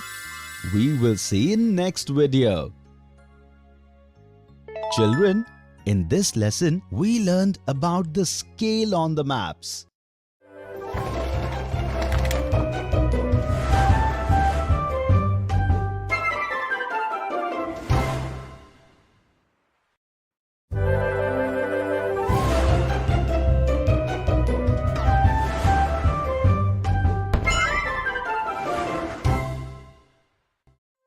In the previous lesson, we learned about how to use a scale on the maps to read direction. No. If we reach a point, how will we decide which path to go? To know this, we have to know about right and left direction. In this lesson, we will learn about the right and left directions used in maps. In previous lesson, Golu had bought sweets for Tufan from Appu's confectionery. Now, Golu again started with his journey. After going some distance, he saw the board of road number 3 on the road. He was shocked. According to Uncle's map, he should have been on road number 2. So where did Golu make a mistake this time? Golu was to go right on road number 2 from Appu's confectionery. But he took a left turn from Appu's shop, which was road number 3. Kids, do you know how to identify right and left directions? The direction that comes to your right hand side is called right hand side, and the direction that comes towards your left hand, we call it left hand side. Do you want to learn an easy process of identifying the right hand and the left hand? The left hand starts with the letter L and hence denoted with L. Keep your hand like this. Now, the hand whose thumb and index finger is making the letter L is your left hand. And the other one is right. Let us understand this with another example. Suppose Golu stands here and has a bucket on one side and a ball on the other side. Now, how will Golu identify which side is the bucket on and which side is the ball on which side of his hand? It is very easy. By the process that we learned, Golu would raise both his hands in this way. Now can you tell which hand is making letter L? Yes, with this hand. So, which hand of Golu is this? Alright, left hand. And this hand? Right hand. So which side of hand does Golu have the ball? Left hand. And the bucket? On his right hand. After looking for the way, Golu finally reached road number 2. Walking straight on road number 2, he is now standing at such a fork end of the road. Can you see the map and tell which road Golu has to take next? Yes, Golu will now have to go to road number 5. Can we tell from the process we learnt that to get to road number 5, Golu has to turn right or left? If you want, you can pause the video and find the answer to this question. Well done, kids. You have found the right answer. Road number 5 is on the right hand side of Golu, so he will have to turn right to go to road number 5. Golu has now started walking on road number 5. Reaching the end of this road, he went to the left and the last route of his journey. The road started at number 6. Children, can you look at the map and tell that from where will Golu pass on the road number 6? Which side of Golu will this place be? Find the answer to this question by pausing the video. Absolutely right. Walking on road number 6, Golu will pass next to the post box. The post box will be on his left hand side. Walking straight on road number 6, Golu finally reached Tufan's house. He gave Tufan the box of sweets that uncle sent and also gave him lots of birthday wishes. Children, in this lesson, we have learned about the right and left directions using maps.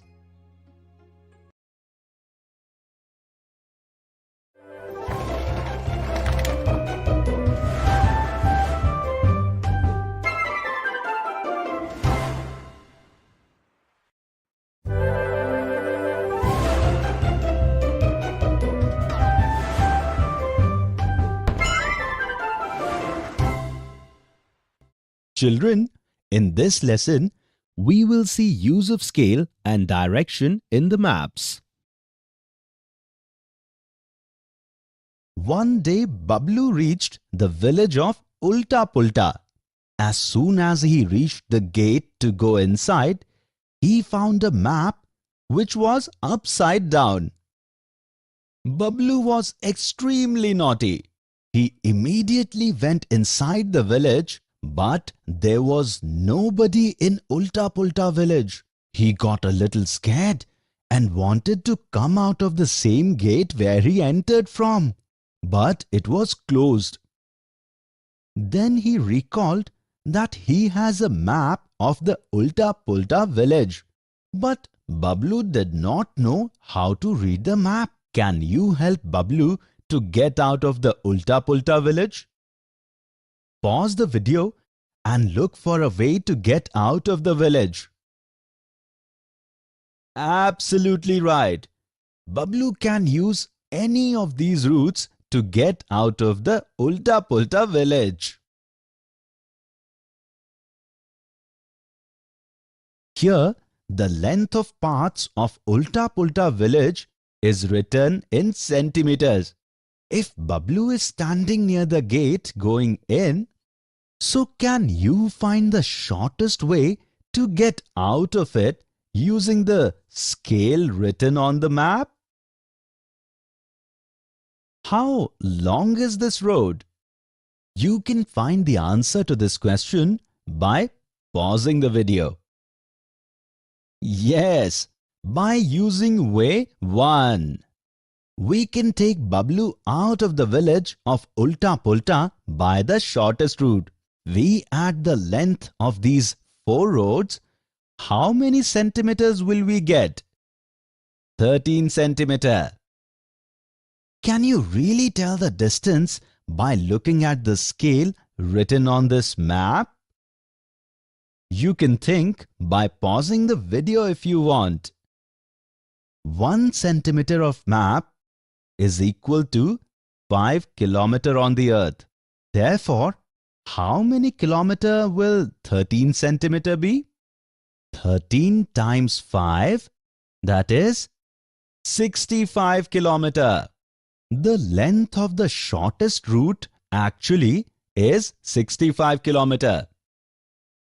Bablu was going towards the shortest path mentioned by us when suddenly he was pulled towards road number 3 towards the magical well. Now, if Bablu has 2 exit routes, are these 2 paths at equal distance? Find an answer to this question by pausing the video. Absolutely right. Both paths are exactly at the same distance.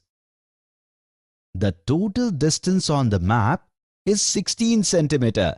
So the actual distance would be 16 multiplied by 5. That is 80 kilometer. Now Bablu tried to go out of road number 3. If Bablu is on road number 4, then which side is the magical tree? The magical tree is on the left-hand side of Bablu, which means it would be on the left. Bablu crossed road number 4 in fear and also walked on road number 5 and has come to an end of it. Now Bablu is thinking which way he has to turn. Can you tell us which direction Bablu has to turn from the unique cave to road number 6? Absolutely right. Towards left. Bablu ran fast and crossed road number 6. Now, which road will he take after turning right? Road number 7. Bablu crossed road number 7 from the spot and reached the exit gate. Bablu came out of the gate and regained his strength. Kids, Bablu is thanking you for helping him. Children, in this lesson, we have seen the use of scales and directions in maps.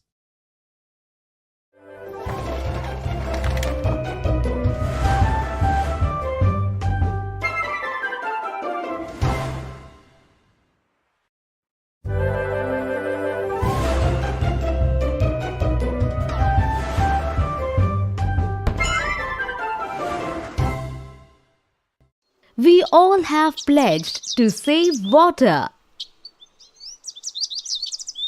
I originate from glaciers, irrigate meadow. I make melodious sound and flow. Children, guess who am I? You guessed it right.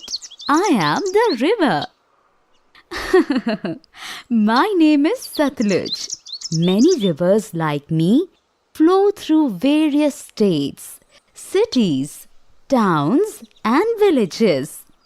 People get excited when they see us as we are very useful. We do a variety of jobs like we irrigate fields, we provide energy to produce electricity. We also provide water for domestic purposes. This gives us immense pleasure. Today, I will take you to the state of Rajasthan. I do not flow through it, but the government has taken all the measures to take me there.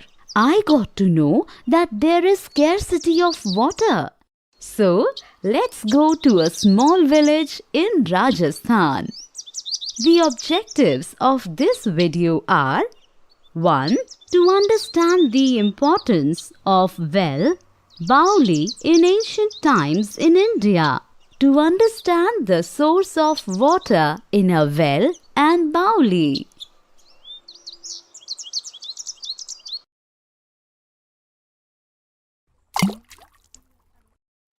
Oh Arjun, what have you done? You threw the ball so hard that it fell into the well. I made a mistake. Let us see if the ball is visible or it has sunk. No, I'm scared of the depth of the well.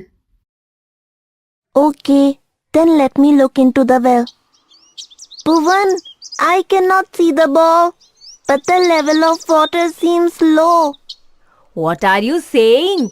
This is the only well near our village. True, it's a matter of concern. Do you remember? Yesterday Masterji told us that slowly the groundwater level is depleting. Children, do you know what is groundwater? Groundwater is the water present beneath Earth's surface, in soil pores and rocks. Rainwater and water from melting of snow from mountains and glaciers is absorbed by the earth, and the rest of the water collects in the lower layers of the earth. Yes, I remember. Bhuvan, I'm thinking the way water problem is very prevalent these days, it might be very common in ancient times as well, when kings were ruling over us. Yes, you are right. Our state receives less rain due to arid and semi-arid climate. If there might be the problem, what did kings do to save and conserve water? Let us go to my grandfather. He has a lot of interest in history. He will be able to give us all the information, and we will also discuss the problem of water with him. Yes, let us go.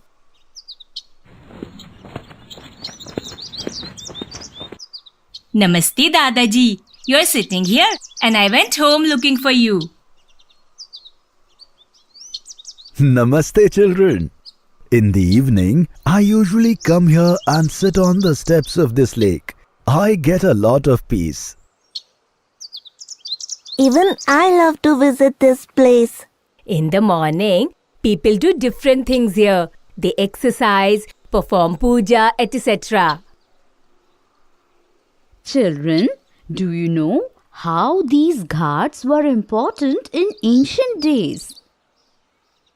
Children, I have heard that thousands of years ago, when this ghat was constructed, then its hall, courtyard, stairs, etc., every part of it remained decorated.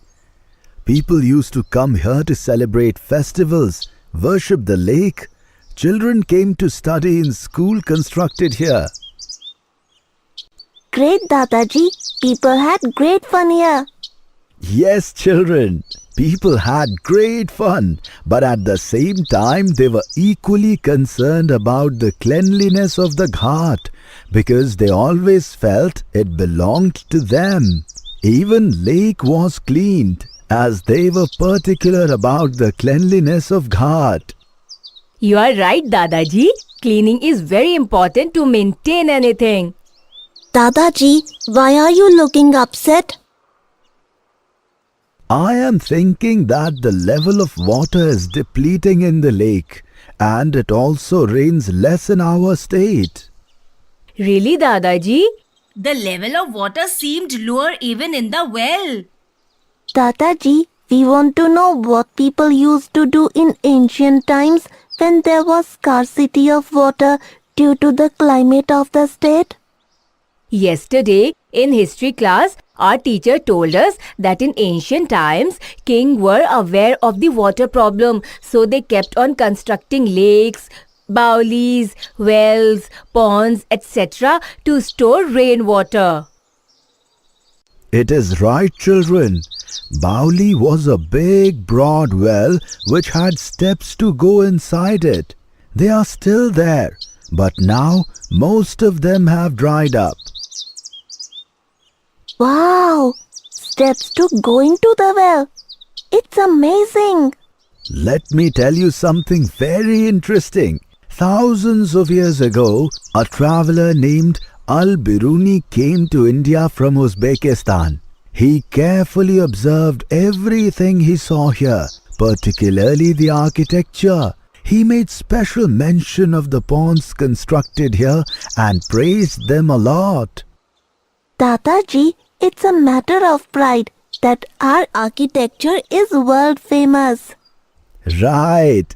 Really feel proud of it. I have a question. Where did water in the bauli come from? The way it comes into the well. Please elaborate it. Groundwater is the water present beneath Earth's surface in soil pores and rocks. Rainwater and water from melting snow is absorbed by the earth, and the rest of the water collects in the lower layers of the earth. Wells and baulis were constructed in order to use groundwater. This was also used to store rainwater, which was used by the whole community.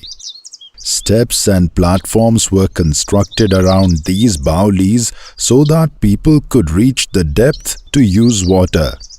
If that was the case, then the soil near these baulis might be very fertile. Yes, children.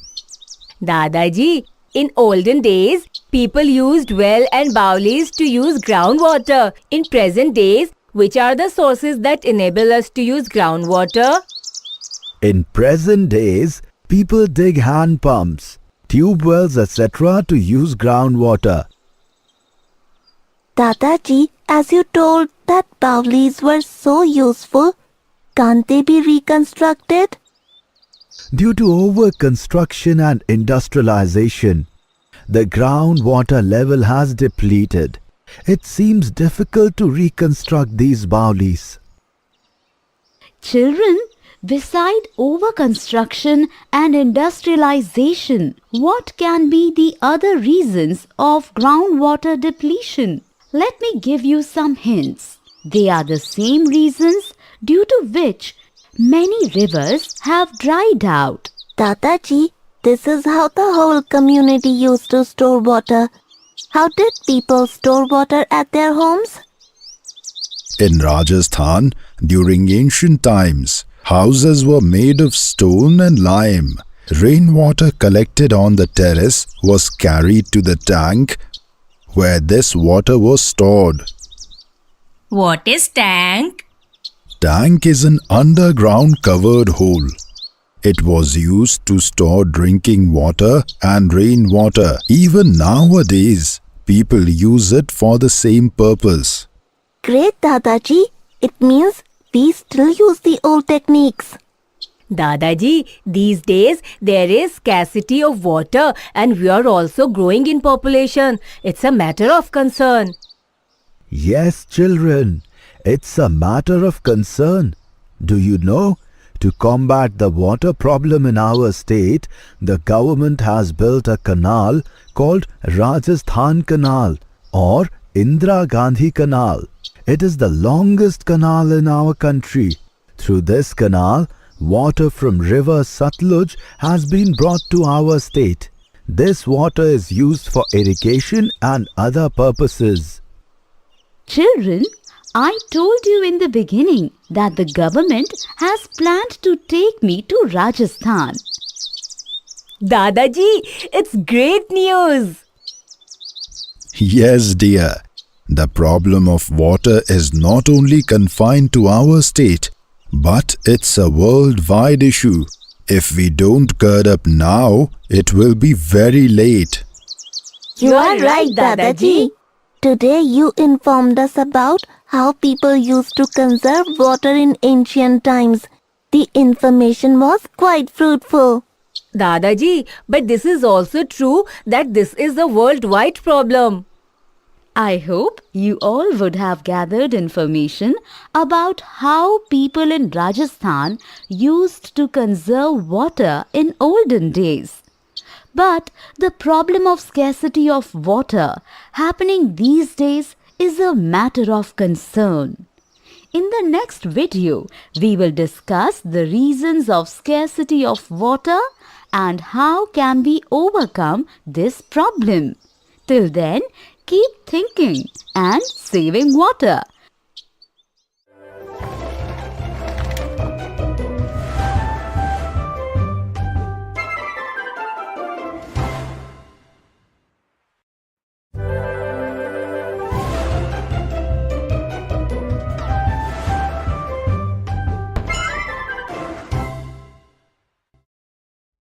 Today we will see some common misconceptions related to Roman numerals and clarify them. The rules to write Roman numerals are as follows. You can pause the video and review them once again. Misconception 1. How can we write 14 in Roman numerals? Due to lack of proper understanding of rules for writing Roman numerals, the symbol of 1 is repeated 4 times. This is a misunderstanding. Similarly, 14 is sometimes expressed as the symbol 5 along with the symbol of 10, which together makes 15, and then subtract 1, the symbol of 1 is written before the symbol of 10. This way of writing is incorrect. Similarly, because of the confusion regarding putting a symbol to the left for subtraction and to the right for addition, the symbol of 1 is written to the right side symbol of 5. This is also a misconception. The correct way of writing this is to write it as the sum of place value of digits. Here 14 means 10 plus 4. By putting the symbol of 10 and 4 together, we get the correct result. Misconception 2. How to write 99 in Roman numerals. Considering 99 equals 100 minus 1, it is sometimes expressed incorrectly as I see in the Roman system. The correct understanding is that the small symbols are written to the left side of the larger symbol to express subtraction. But while doing so, we must remember that a symbol of smaller value, such as 1, can only be subtracted from the symbols that are larger to it, that is 5 and 10, whereas it cannot be subtracted from the symbols that are much larger to it, such as symbols of 50, 100 or 500. With this understanding, the correct answer is option 2.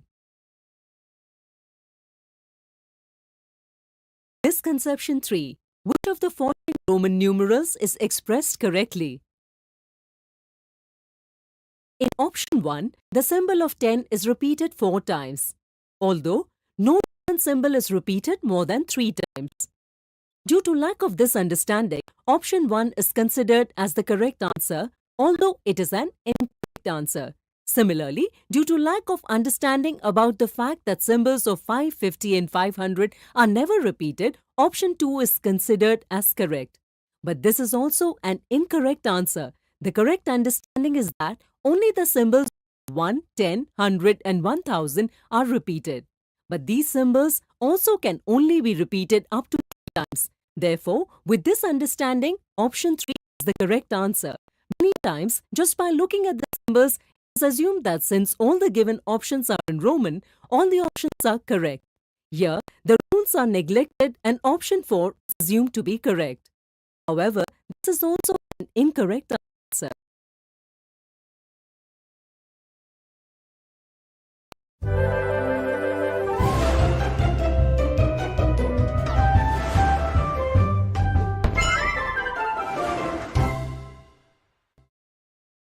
Today, we will learn subtraction of decimal numbers. Shelley wants to cover 4 sides of the tablecloth with a lace.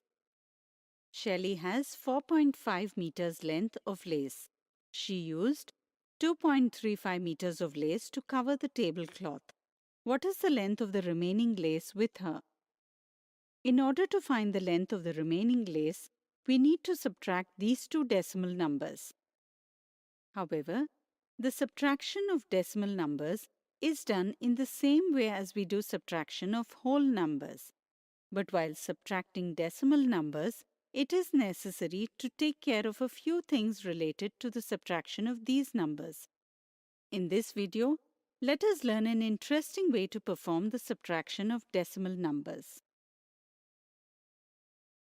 We need to find what will be the value when 2.35 is subtracted from 4.50. So let's solve it. We already know that any decimal number has a whole part to the left side of the decimal point and a part of the whole to the right side of the decimal point. For example, in 4.50, 4 is the whole number and 50 is the hundredths.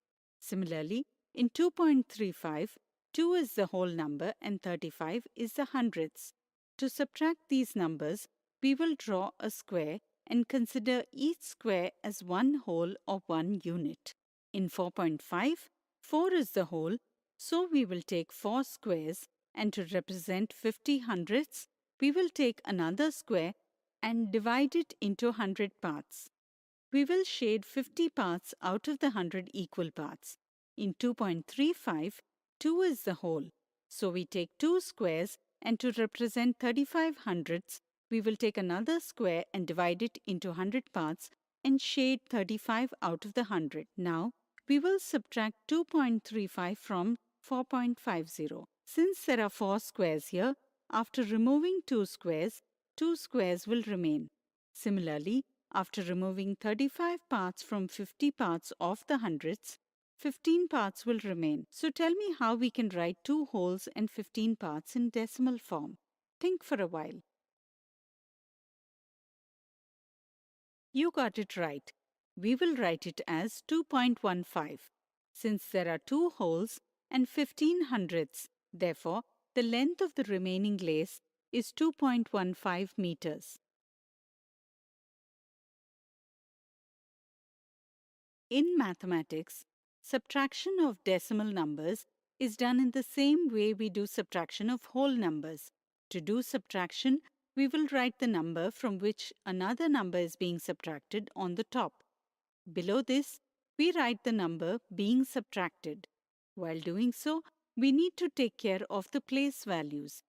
The numbers with the same place value should be written in the same column. Otherwise, the result will be incorrect. That's why we will write the units 4 and 2 in the same column, the tens 5 and 3 in the same column. Similarly, we will write the hundreds 0 and 5 in the same column. In some cases, the number of digits after the decimal point might not be equal. What do we do in such cases? Think for a while. You got it right. We need to put 0 at the empty place and make the number of digits equal.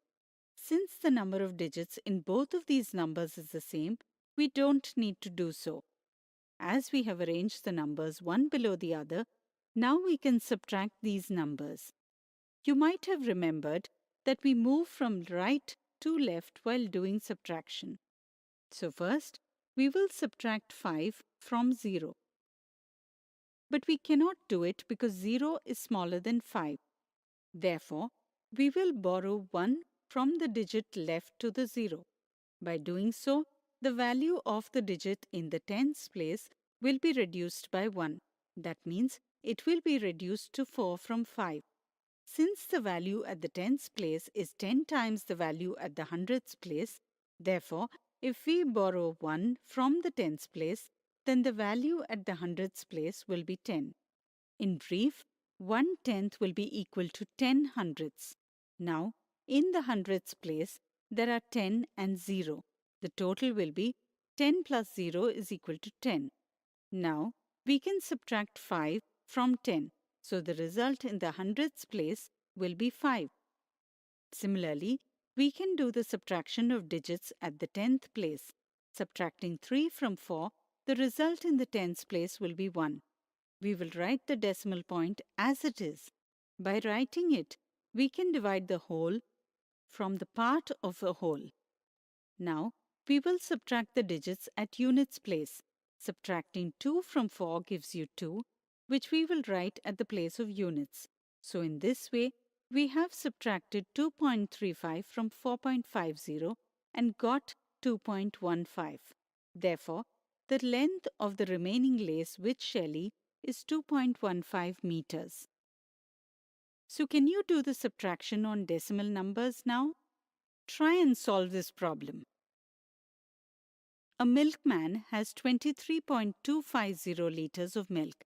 Out of this, he could sell 19.750 liters of milk. So find out the remaining amount of milk.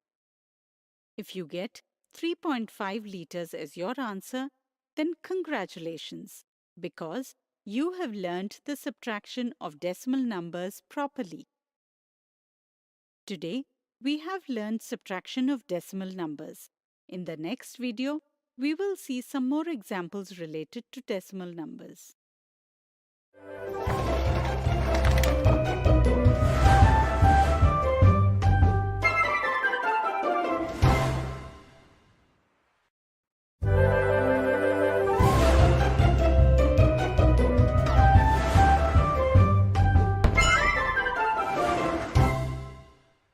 Today, we will see examples on the subtraction of decimal numbers.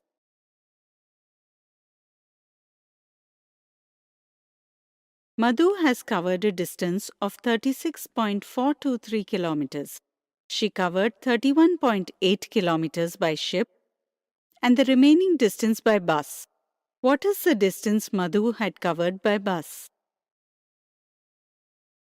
From the example, it is clear that Madhu has covered a total distance of 36.423 kilometers. Out of this, she covered 31.8 kilometers by ship. We need to find the distance covered by her by bus.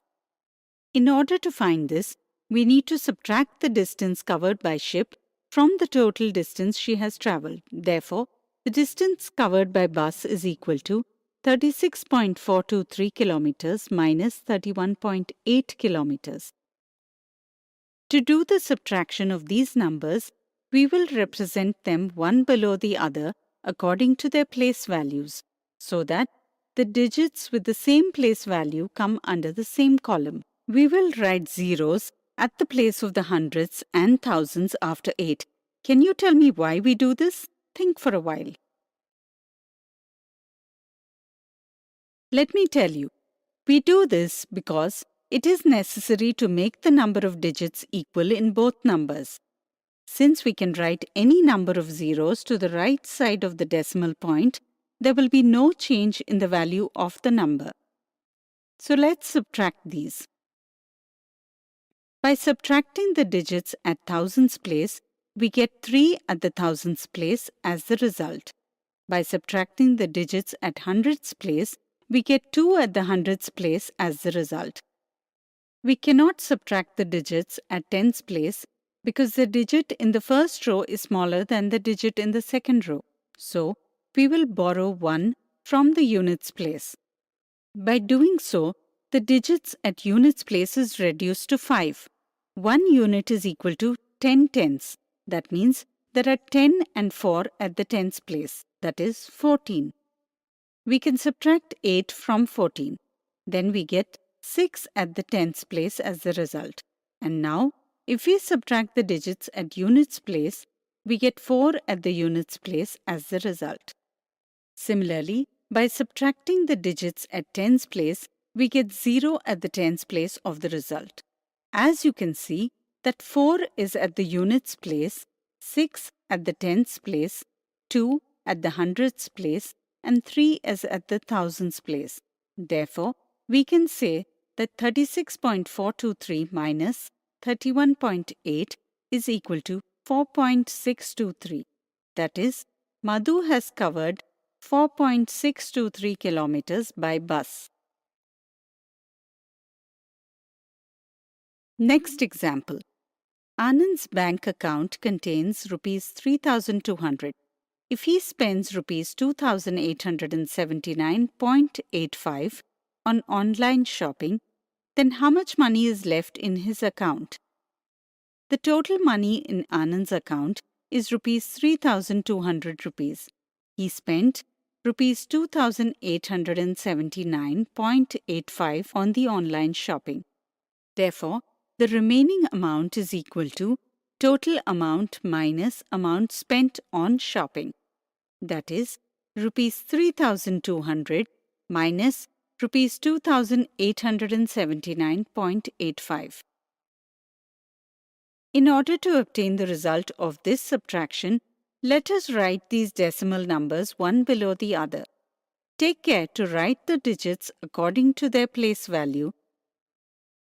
We cannot subtract the digits at hundreds place because 0 is smaller than 5. So, we need to borrow 1 from the tens place. But there is nothing to give at the tens place. So, we now borrow from the units place. But there is also nothing to give at the units place. So, we will borrow from the tens place. Here also, there is 0. So, it will borrow from the hundreds place. By doing so, 1 remains at hundreds place. 100 is equal to 10 tens. Therefore, we will add the digit at tens place with 10. Now, the value at this place is 10. If we give 1 from this to the units, 9 remains at the tens place. 110 is equal to 10 units. That means there are 10 units at the unit place. If we give 1 from this to the tens, 9 remains at units place and 10 at the tens place. In this way, we will keep borrowing. Now, the value at hundredth place is 10. Subtracting 5 from 10, we get 5, which is written in the hundredths place in the result. Similarly, by subtracting 8 from 9 at the tens place, we get 1, which is written in the tens place in the result. By calculating the same way, we get the result as 320.15 rupees. Now pause the video and try to understand how we solved this. Thus, the remaining money in Anand's account after the shopping is rupees 320.15. Today, we have seen examples on the subtraction of decimal numbers. In the next video, we will clear some misconceptions related to it.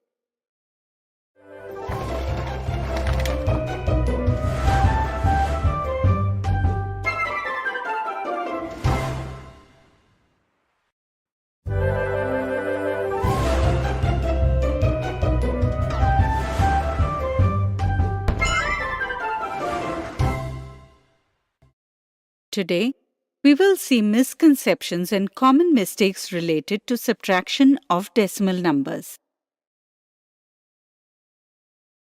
Misconception 1. The height of a tree is 9.336 meters and the height of another tree is 7.51 meters. Find out the difference between these two heights. To subtract 7.51 meters from 9.336 meters. To do this subtraction, 9.336 is written first. The other decimal number is written right below it. But while writing this, students make a common mistake. To make the number of digits equal, they write 7.51 as 7.051. In brief, they write 0 right next to the decimal point. With this misunderstanding, the students get the result as 2.285 meters. Therefore, option 1 is incorrect. In 7.51, there are 7 units, 5 tenths and 1 hundredths. But in the number after placing 0, there are 7 units, 0 tenths, 5 hundredths and 1 thousandth. The value of these two numbers is not equal. That's why placing 0 right next to the decimal point in this number is incorrect. The correct understanding is that we have to place 0 after the decimal number, that is, after number 1. So, there will be no change in the value of the number. With this understanding, the correct result of subtraction is found as 1.826 meter, which is option 2. Now let us see some common mistakes done by the students while performing subtraction of decimal numbers. Let us understand this with the help of an example. Rahul and Rakesh participated in an exam. Rahul got 80.1% of marks in the exam and Rakesh got 79.67%. What is the difference between the percentages they both obtained?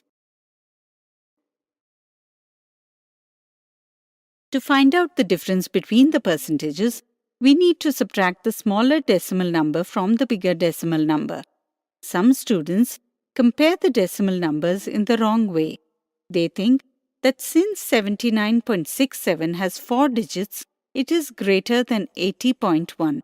With this understanding, they try to subtract 80.1 from 79.67, which will give an incorrect answer. Some students get it right, that is, 79.67 has to be subtracted from 80.1. But they don't use 0 to make the number of digits equal after the decimal point. They think that subtracting 7 from the blank above gives the result of 7 only. So, they write 7 in the result. Then, they do the subtraction of the remaining digits. This is also incorrect. Some students use 0 to make the number of digits equal after the decimal point, but while doing subtraction, they simply subtract the smaller number from the bigger number. Here, they subtract 0 from 7 and write 7 as the answer.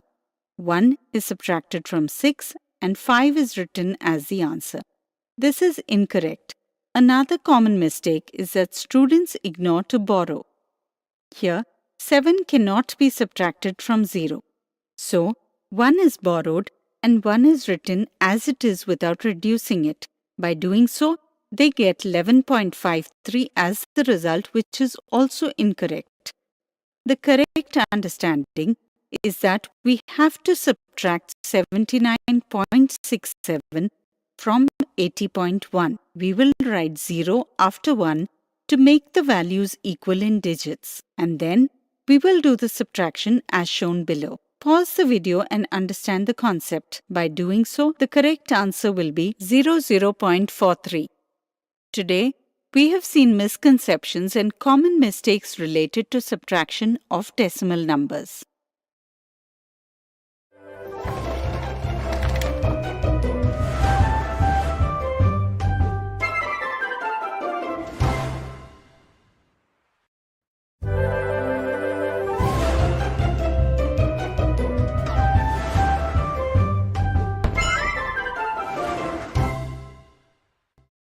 Today, we will learn subtraction of integers. We come across many situations in our life where it becomes necessary to perform subtraction of integers. For example, subtraction of temperatures, subtraction of distances, subtraction of profits, or subtraction of losses. Let us learn how to perform subtraction of integers in these situations. First, we will understand how to do subtraction of positive integers. Suppose the temperature of a place is 3 degrees centigrade. If it increases to 7 degrees centigrade, then what is the rise in temperature? In order to find out, we need to subtract 3 degrees centigrade from 7 degrees centigrade. That means we need to subtract plus 3 from plus 7. Whenever we have to subtract an integer from another integer, then we will add the additive inverse of the integer that is being subtracted to the first integer. The additive inverse of any number can be obtained by changing its sign. So the additive inverse of plus 3 is minus 3. Therefore, the addition can be written as plus 7 plus minus 3. Here, you can see this one is a positive integer and the other one is a negative integer. Can you tell how to carry out this addition? Think for a while. Let me tell you. To find out the sum of these, first, we will find the numeral value, that is, the number without a sign. The numeral value of plus 7 is 7, and the numeral value of minus 3 is 3. Now, we will subtract the smaller numeral value, which is 3, from the larger numeral value, which is 7. The result obtained is 4. Now, we will put the sign of the number whose numeral value is larger, which is plus. Therefore, the result will be plus 4. From the result, it is clear that there is an increase of 4 degrees centigrade in the temperature. Subtraction of integers can also be done on a number line. Here, first we will convert the operation of subtraction into an operation of addition. This means, in the place of plus 7 minus plus 3, we will write plus 7 plus minus 3. Now, the first number is plus 7. Since this is a positive integer, we will move 7 steps to the right of 0. By doing this, we will reach the number plus 7. The other number is minus 3. Since this is a negative integer, we will move 3 steps towards the left. Thus, we reach plus 4, which is the result of subtraction of plus 7 and plus 3. Now, we will understand how to do subtraction of negative integers. Suppose the temperature of a place decreases from minus 3 and reaches minus 7. So, the decrease in temperature can be found by subtracting minus 3 from minus 7. In this case also, we will find the additive inverse of the integer that is being subtracted, that is plus 3, and we will add this to minus 7. In order to add plus 3 to minus 7, first, we will subtract the smaller numeral value, that is number without sign, from the larger numeral value, and then we will put the sign of that number whose numeral value is larger. By doing so, we obtain the result minus 4. From the result, it is clear that the temperature has decreased by 4 degrees centigrade. We can also perform the subtraction of these numbers on the number line. Here also, we will convert the operation of subtraction into operation of addition. That means, in the place of minus 7 minus minus 3, we will write minus 7 plus plus 3. Now, the first number is minus 7. Since this is a negative integer, we will move 7 steps to the left side of 0. By doing so, we will reach the number minus 7. The other number is plus 3.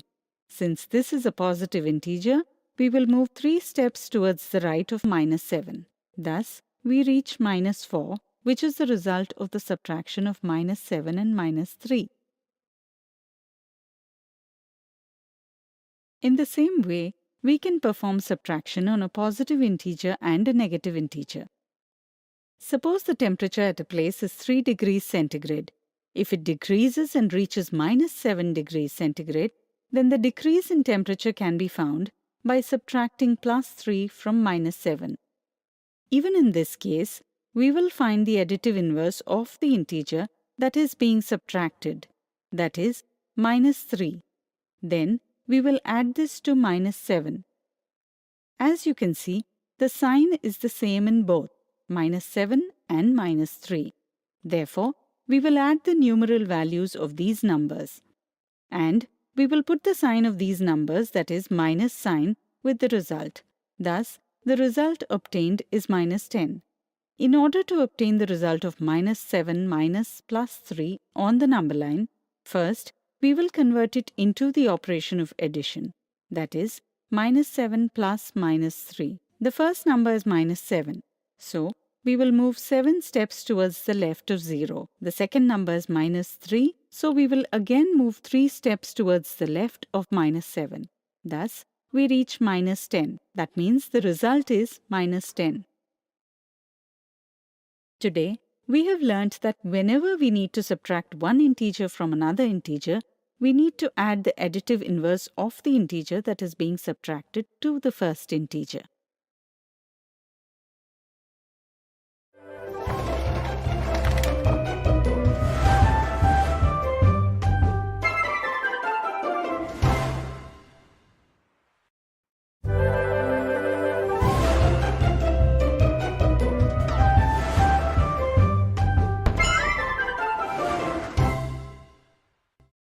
Today, let's look at some examples related to subtraction of integers. In a quiz competition, plus 1 mark is given for a correct answer and minus 1 mark is given for an incorrect answer. If Dinesh scored 17 points and Samir scored minus 9 points, then find out how many points Dinesh won this competition by. To find this, we need to subtract Samir's score from Dinesh's score. This means we find the value of 17 minus 9. Can you tell me how to perform the subtraction of these numbers? Think for a while. You've got it right. First, we will convert the operation of subtraction into addition. In order to do this, we first write the first number as it is. Now, we change the sign of subtraction and write the sign of addition. Then, we write the additive inverse of the other number. To do so, we change the sign of that number. Now, we find the result of 17 plus 9, which is 26. This means Dinesh has won by 26 marks in the competition.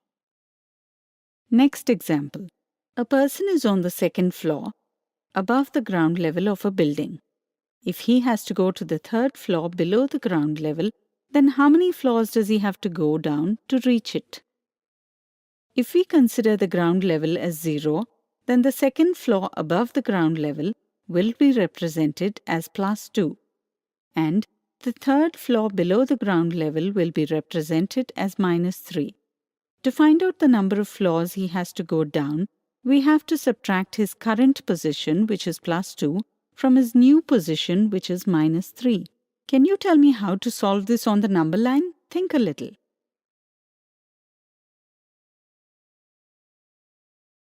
Let me tell you, since we need to perform the operation of subtraction, we will first convert it into operation of addition. To do so, we add the additive inverse of +2 to -3. To solve this, we will draw a number line of integers. The first number is -3, so we move 3 steps to the left of 0. The other number is -2, so we move 2 steps to the left of -3. By doing so, we reach -5.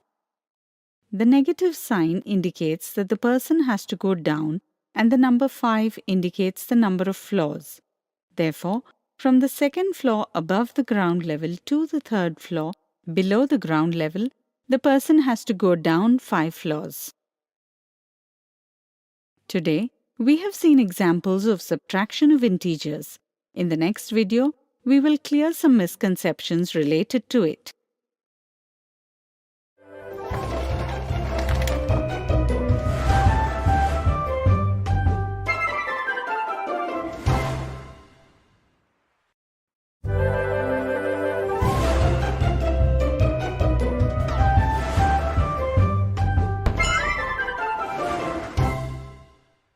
Today, let's look at some misconceptions related to the subtraction of integers.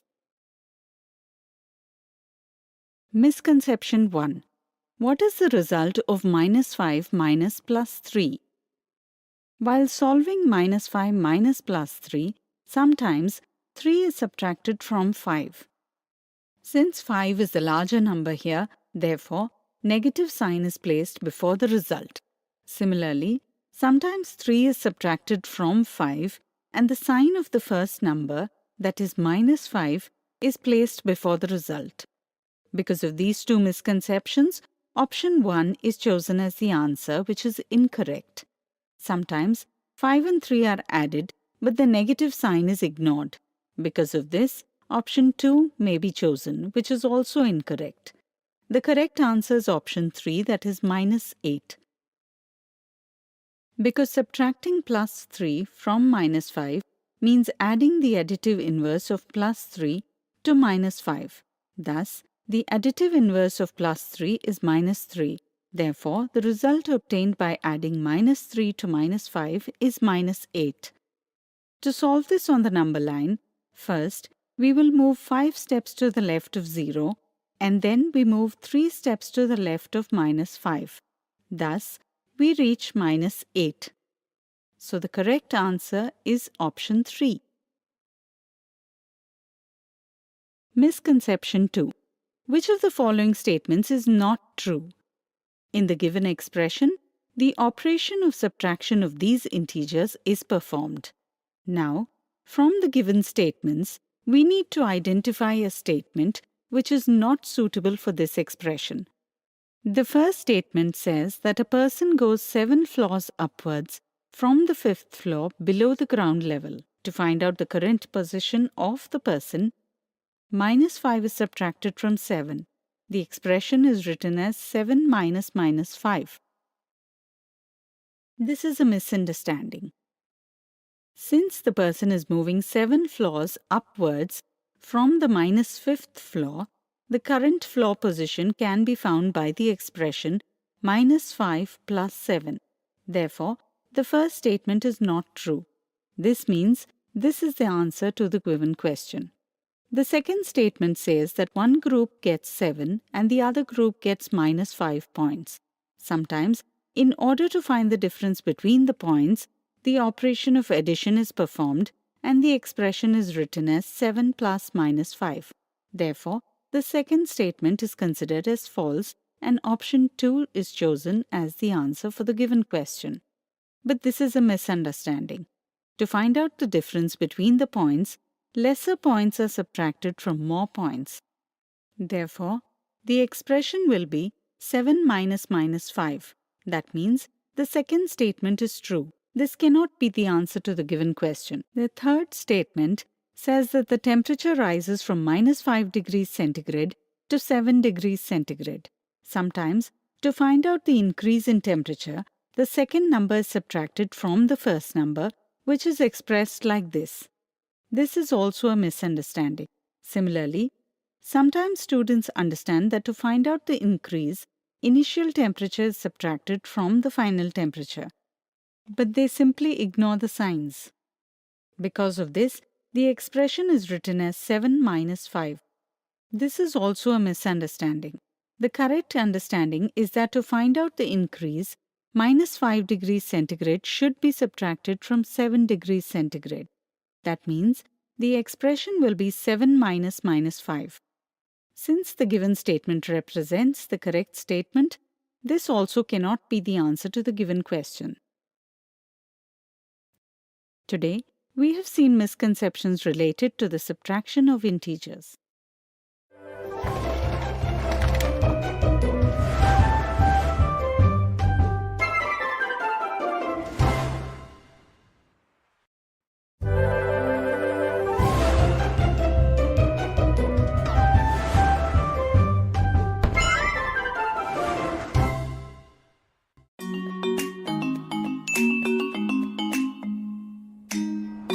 Ankit was really happy from yesterday's cleaning campaign.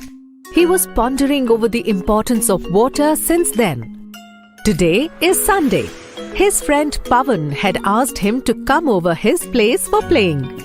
Ankit loves to both play and study with Pawan. This is because Pawan is bright in both studies and sports. Although Ankit dislikes his habit of carelessness, Ankit's parents owned a dairy farm. When Ankit reached Pawan's house in the evening, he was taking a shower. After waiting for some time, Ankit went to the courtyard. Pawan's mother was watering the plants over there. She seemed to be a bit tensed. What happened, auntie? Why do you look tense? Oh, Ankit, come. See, I had thought of creating a fine garden in my courtyard. Just a week ago, I have planted these plants and I take so much care of these flowers and water them every day. All the plants are growing, but I don't know why these thorny plants are dying. Auntie, why do you water these plants every day? These thorny plants belong to the species of cactus and they need very less water to survive. Perhaps these must be dying due to excess of water. Oh my God. And see, I water them every other day thinking that they may need more water. No, auntie. Have a look. The whole flower bed is full of water. It is actually like floods for these plants. This is a correct simile. If water is more than the need, it can do a lot of damage as well. Even excess rainfall causes floods, drowning houses, streets, and even forests. Yes, auntie. During floods, water seeps into the tiny pores present in the soil and replaces the air present in these pores. Because of this, organisms living in soil and the roots of trees could not breathe and eventually dies. Many living beings also die because of drowning. Crops are ruined. Just like that, these flower beds seems to be flood prone. From now on, I will water these cactuses once in a few weeks only. Just then, Pawan, who was listening to Ankit's conversation for a while, comes from behind. No, mother. Watering them once or twice a week is necessary. Otherwise, they will get dry and eventually die. Just like the time of drought, when there is a scarcity of rainfall, rivers and ponds dry up. It's a big problem for the areas where groundwater level is very low. Wow. Mister, you know everything. Still, you waste so much water by taking shower for hours. Is it right? Rightly said, Ankit. Answer him, Pawan. Actually, Mother, what will happen if I only use a little more water? See that? So much water gets wasted on our dairy farm. Pavan, don't you think we should do something about that first? But we are helpless in that. Water is needed to bathe the animals and wash their stables. Auntie, I have a solution to fix this issue. You can use all this water again by filtering it. Filter? We have a water filter at our home, but that is way too expensive. How are we going to install a filter on such a large scale? Ankit, I think it's a good idea though. We can filter water naturally as well. Why don't we show the process which we learnt while doing the science project to her? Pavan and Ankit brought a water bottle from inside. Then Ankit cuts it from the bottom. Both kids placed a cloth at the top of the bottle first. Then, one by one, they made layers of coarse sand, charcoal, fine sand, and gravel till the top. Pavan pours dirty water in it. In a while, water droplets start falling from the mouth of the bottle. See, auntie, you can make such a natural water filter on a large scale. With the help of this water can be reused. Well done! This seems to be an old but nice method. Why don't we think of something even bigger? When it rains, a lot of water drains in a small time period. Tell me, how can we use that water? Yes, it reminded me of rainwater harvesting. Mother, please tell us a bit more on rainwater harvesting. The objective of rainwater harvesting is that water, instead of getting wasted, could get harvested for future use. If we assume the roof as a funnel and attach a pipe to it to collect water, a lot of water can be harvested in this way. Now, you both think and tell me, what shall be done? Mother, we can build a huge tank where rainwater will get collected, which can be used at the time of need. The tank shall be covered all the times so that the water doesn't get evaporated. Yes, absolutely. We can do one more thing. The rainwater which gets collected on the roof can be transported through a pipe to be a small tank which can be further connected to groundwater. By this method, rainwater will get mixed with groundwater. If we keep the floor and roof of the house slanting towards the tank, then the rainwater of the surrounding area will also seep into the earth. By doing this, we will not face water scarcity problem throughout the year. Alright kids, I will call Vishnu Plumber tomorrow only to get the systems installed. We will welcome the rain together this year. Ankit brother, if the lesson on saving the environment is complete, shall we go to play?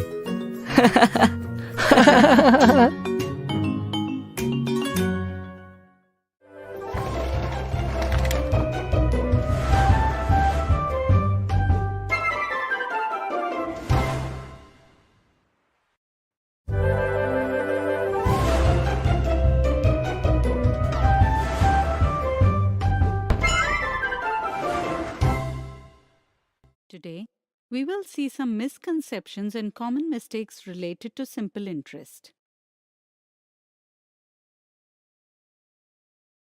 Misconception 1. What will be the simple interest for 10 years on Rs 1000 at the annual rate of 10%? The annual rate is 10%. This means the annual interest on Rs 100 is Rs 10. Then the annual interest on Rs 1000 is equal to 1000 into 10 by 100, which is equal to Rs 100. Here, students calculate interest for only 1 year. They forget to calculate the interest for 10 years. As a result, they get an incorrect answer, that is option 1. To find the correct answer, we have to multiply interest for 1 year with total time to get total simple interest. Since simple interest for 1 year is Rs 100, then interest for 10 years is equal to 100 into 10, that is Rs 1000. If we solve this example using formula, then these mistakes can be avoided.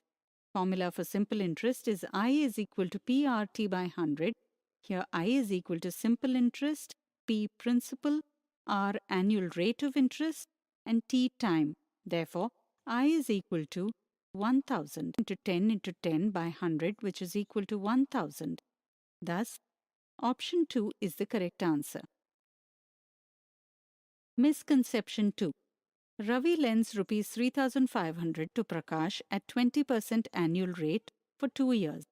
Find the amount Prakash has to pay Ravi after 2 years. Here, simple interest is I is equal to PRT by 100, which is equal to 3,500 into 20 into 2 divided by 100, which is equal to rupees 1,400. Sometimes, students do not focus on what is asked in the question. They just find simple interest and give incorrect answers and choose option 1. Here, we have to find the total amount Prakash has to pay Ravi. To calculate this, we have to find the sum of principal and interest to be returned to Ravi. Since principal plus interest is equal to amount, we have to find amount in this example. Amount is equal to principal plus interest, which is equal to 3,500 plus 1,400, which is equal to rupees 4,900. Therefore, the correct answer is Prakash will pay rupees 4,900 to Ravi after 2 years. Thus, the correct answer is option 2. Misconception 3. Rekha's father deposited rupees 25,000 on simple interest in a bank. If the rate of interest is 11.5% per annum, then how much interest will be deposited after 15 years? We will solve this example by using formula of simple interest. Here simple interest is equal to I is equal to PRT by 100, which is equal to 25,000 into 11.5 into 15 divided by 100, which is equal to rupees 43,125. Here, simple interest is more than principal. Usually, students misunderstand that interest can never be more than the principal. Therefore, they try to subtract principal from simple interest and get 18,125, which is incorrect. Since the rate of interest and time are more in this situation, interest can be more than the principal. Hence, option 2 is the correct answer. Along with these misconceptions, students commit a common mistake.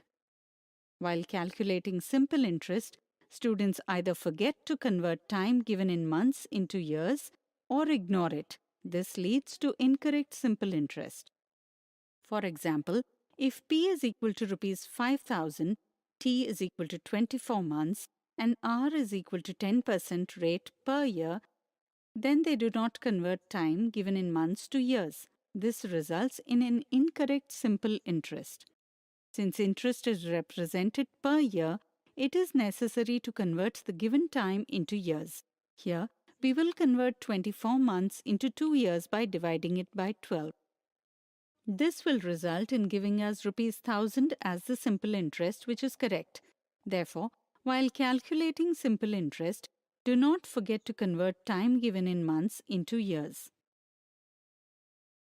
Today, we have seen misconceptions and common mistakes related to simple interest.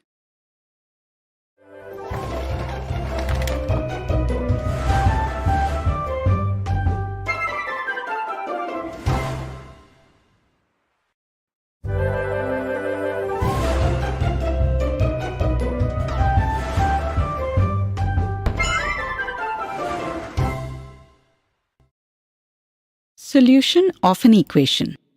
Today, we will learn how to solve an equation. That is, solution of an equation. Sonu has X chocolates. He got 4 more chocolates from his brother. Now, he has a total of 16 chocolates. Can you tell me how many chocolates he had before? Can you represent this situation in algebraic form? Please try it. Let us solve this together. We already know that the sum of the number of chocolates Sonu had and the number of chocolates his brother gave him gives the total number of chocolates. We can express it by this equation. X plus 4 is equal to 16, where X is a variable that represents the number of chocolates Sonu had before, whose value we need to find out. Can you tell us how we have to do this? In order to do this, we have to solve this equation. Now, we have to find the solution of this equation. That is, we have to find the value of X. We can represent this equation as a hypothetical balance which is equally divided on both sides. And the beam of the balance is exactly horizontal. Here, LHS of the equation is on the left side of the balance and RHS is on the right side. While solving this equation, you have to keep in mind that the values of LHS and RHS remain equal, which will keep our equation balanced. Let us put 1, 2, 3, etc.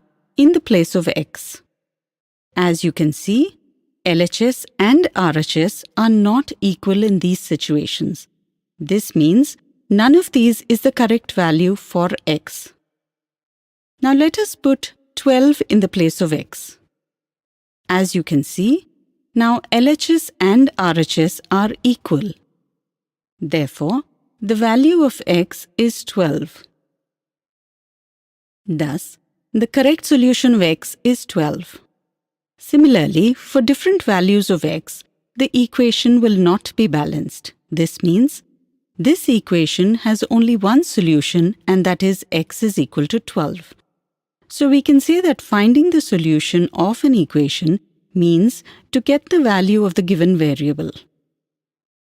Please note that the example of the balance was taken only to help you understand the importance of the balance of equation. Now let's solve this equation. That is, let us find the value of X. In order to do this, first we will separate the variable from the remaining terms. In LHS, we have X plus 20 and in RHS we have 30. What should we do now?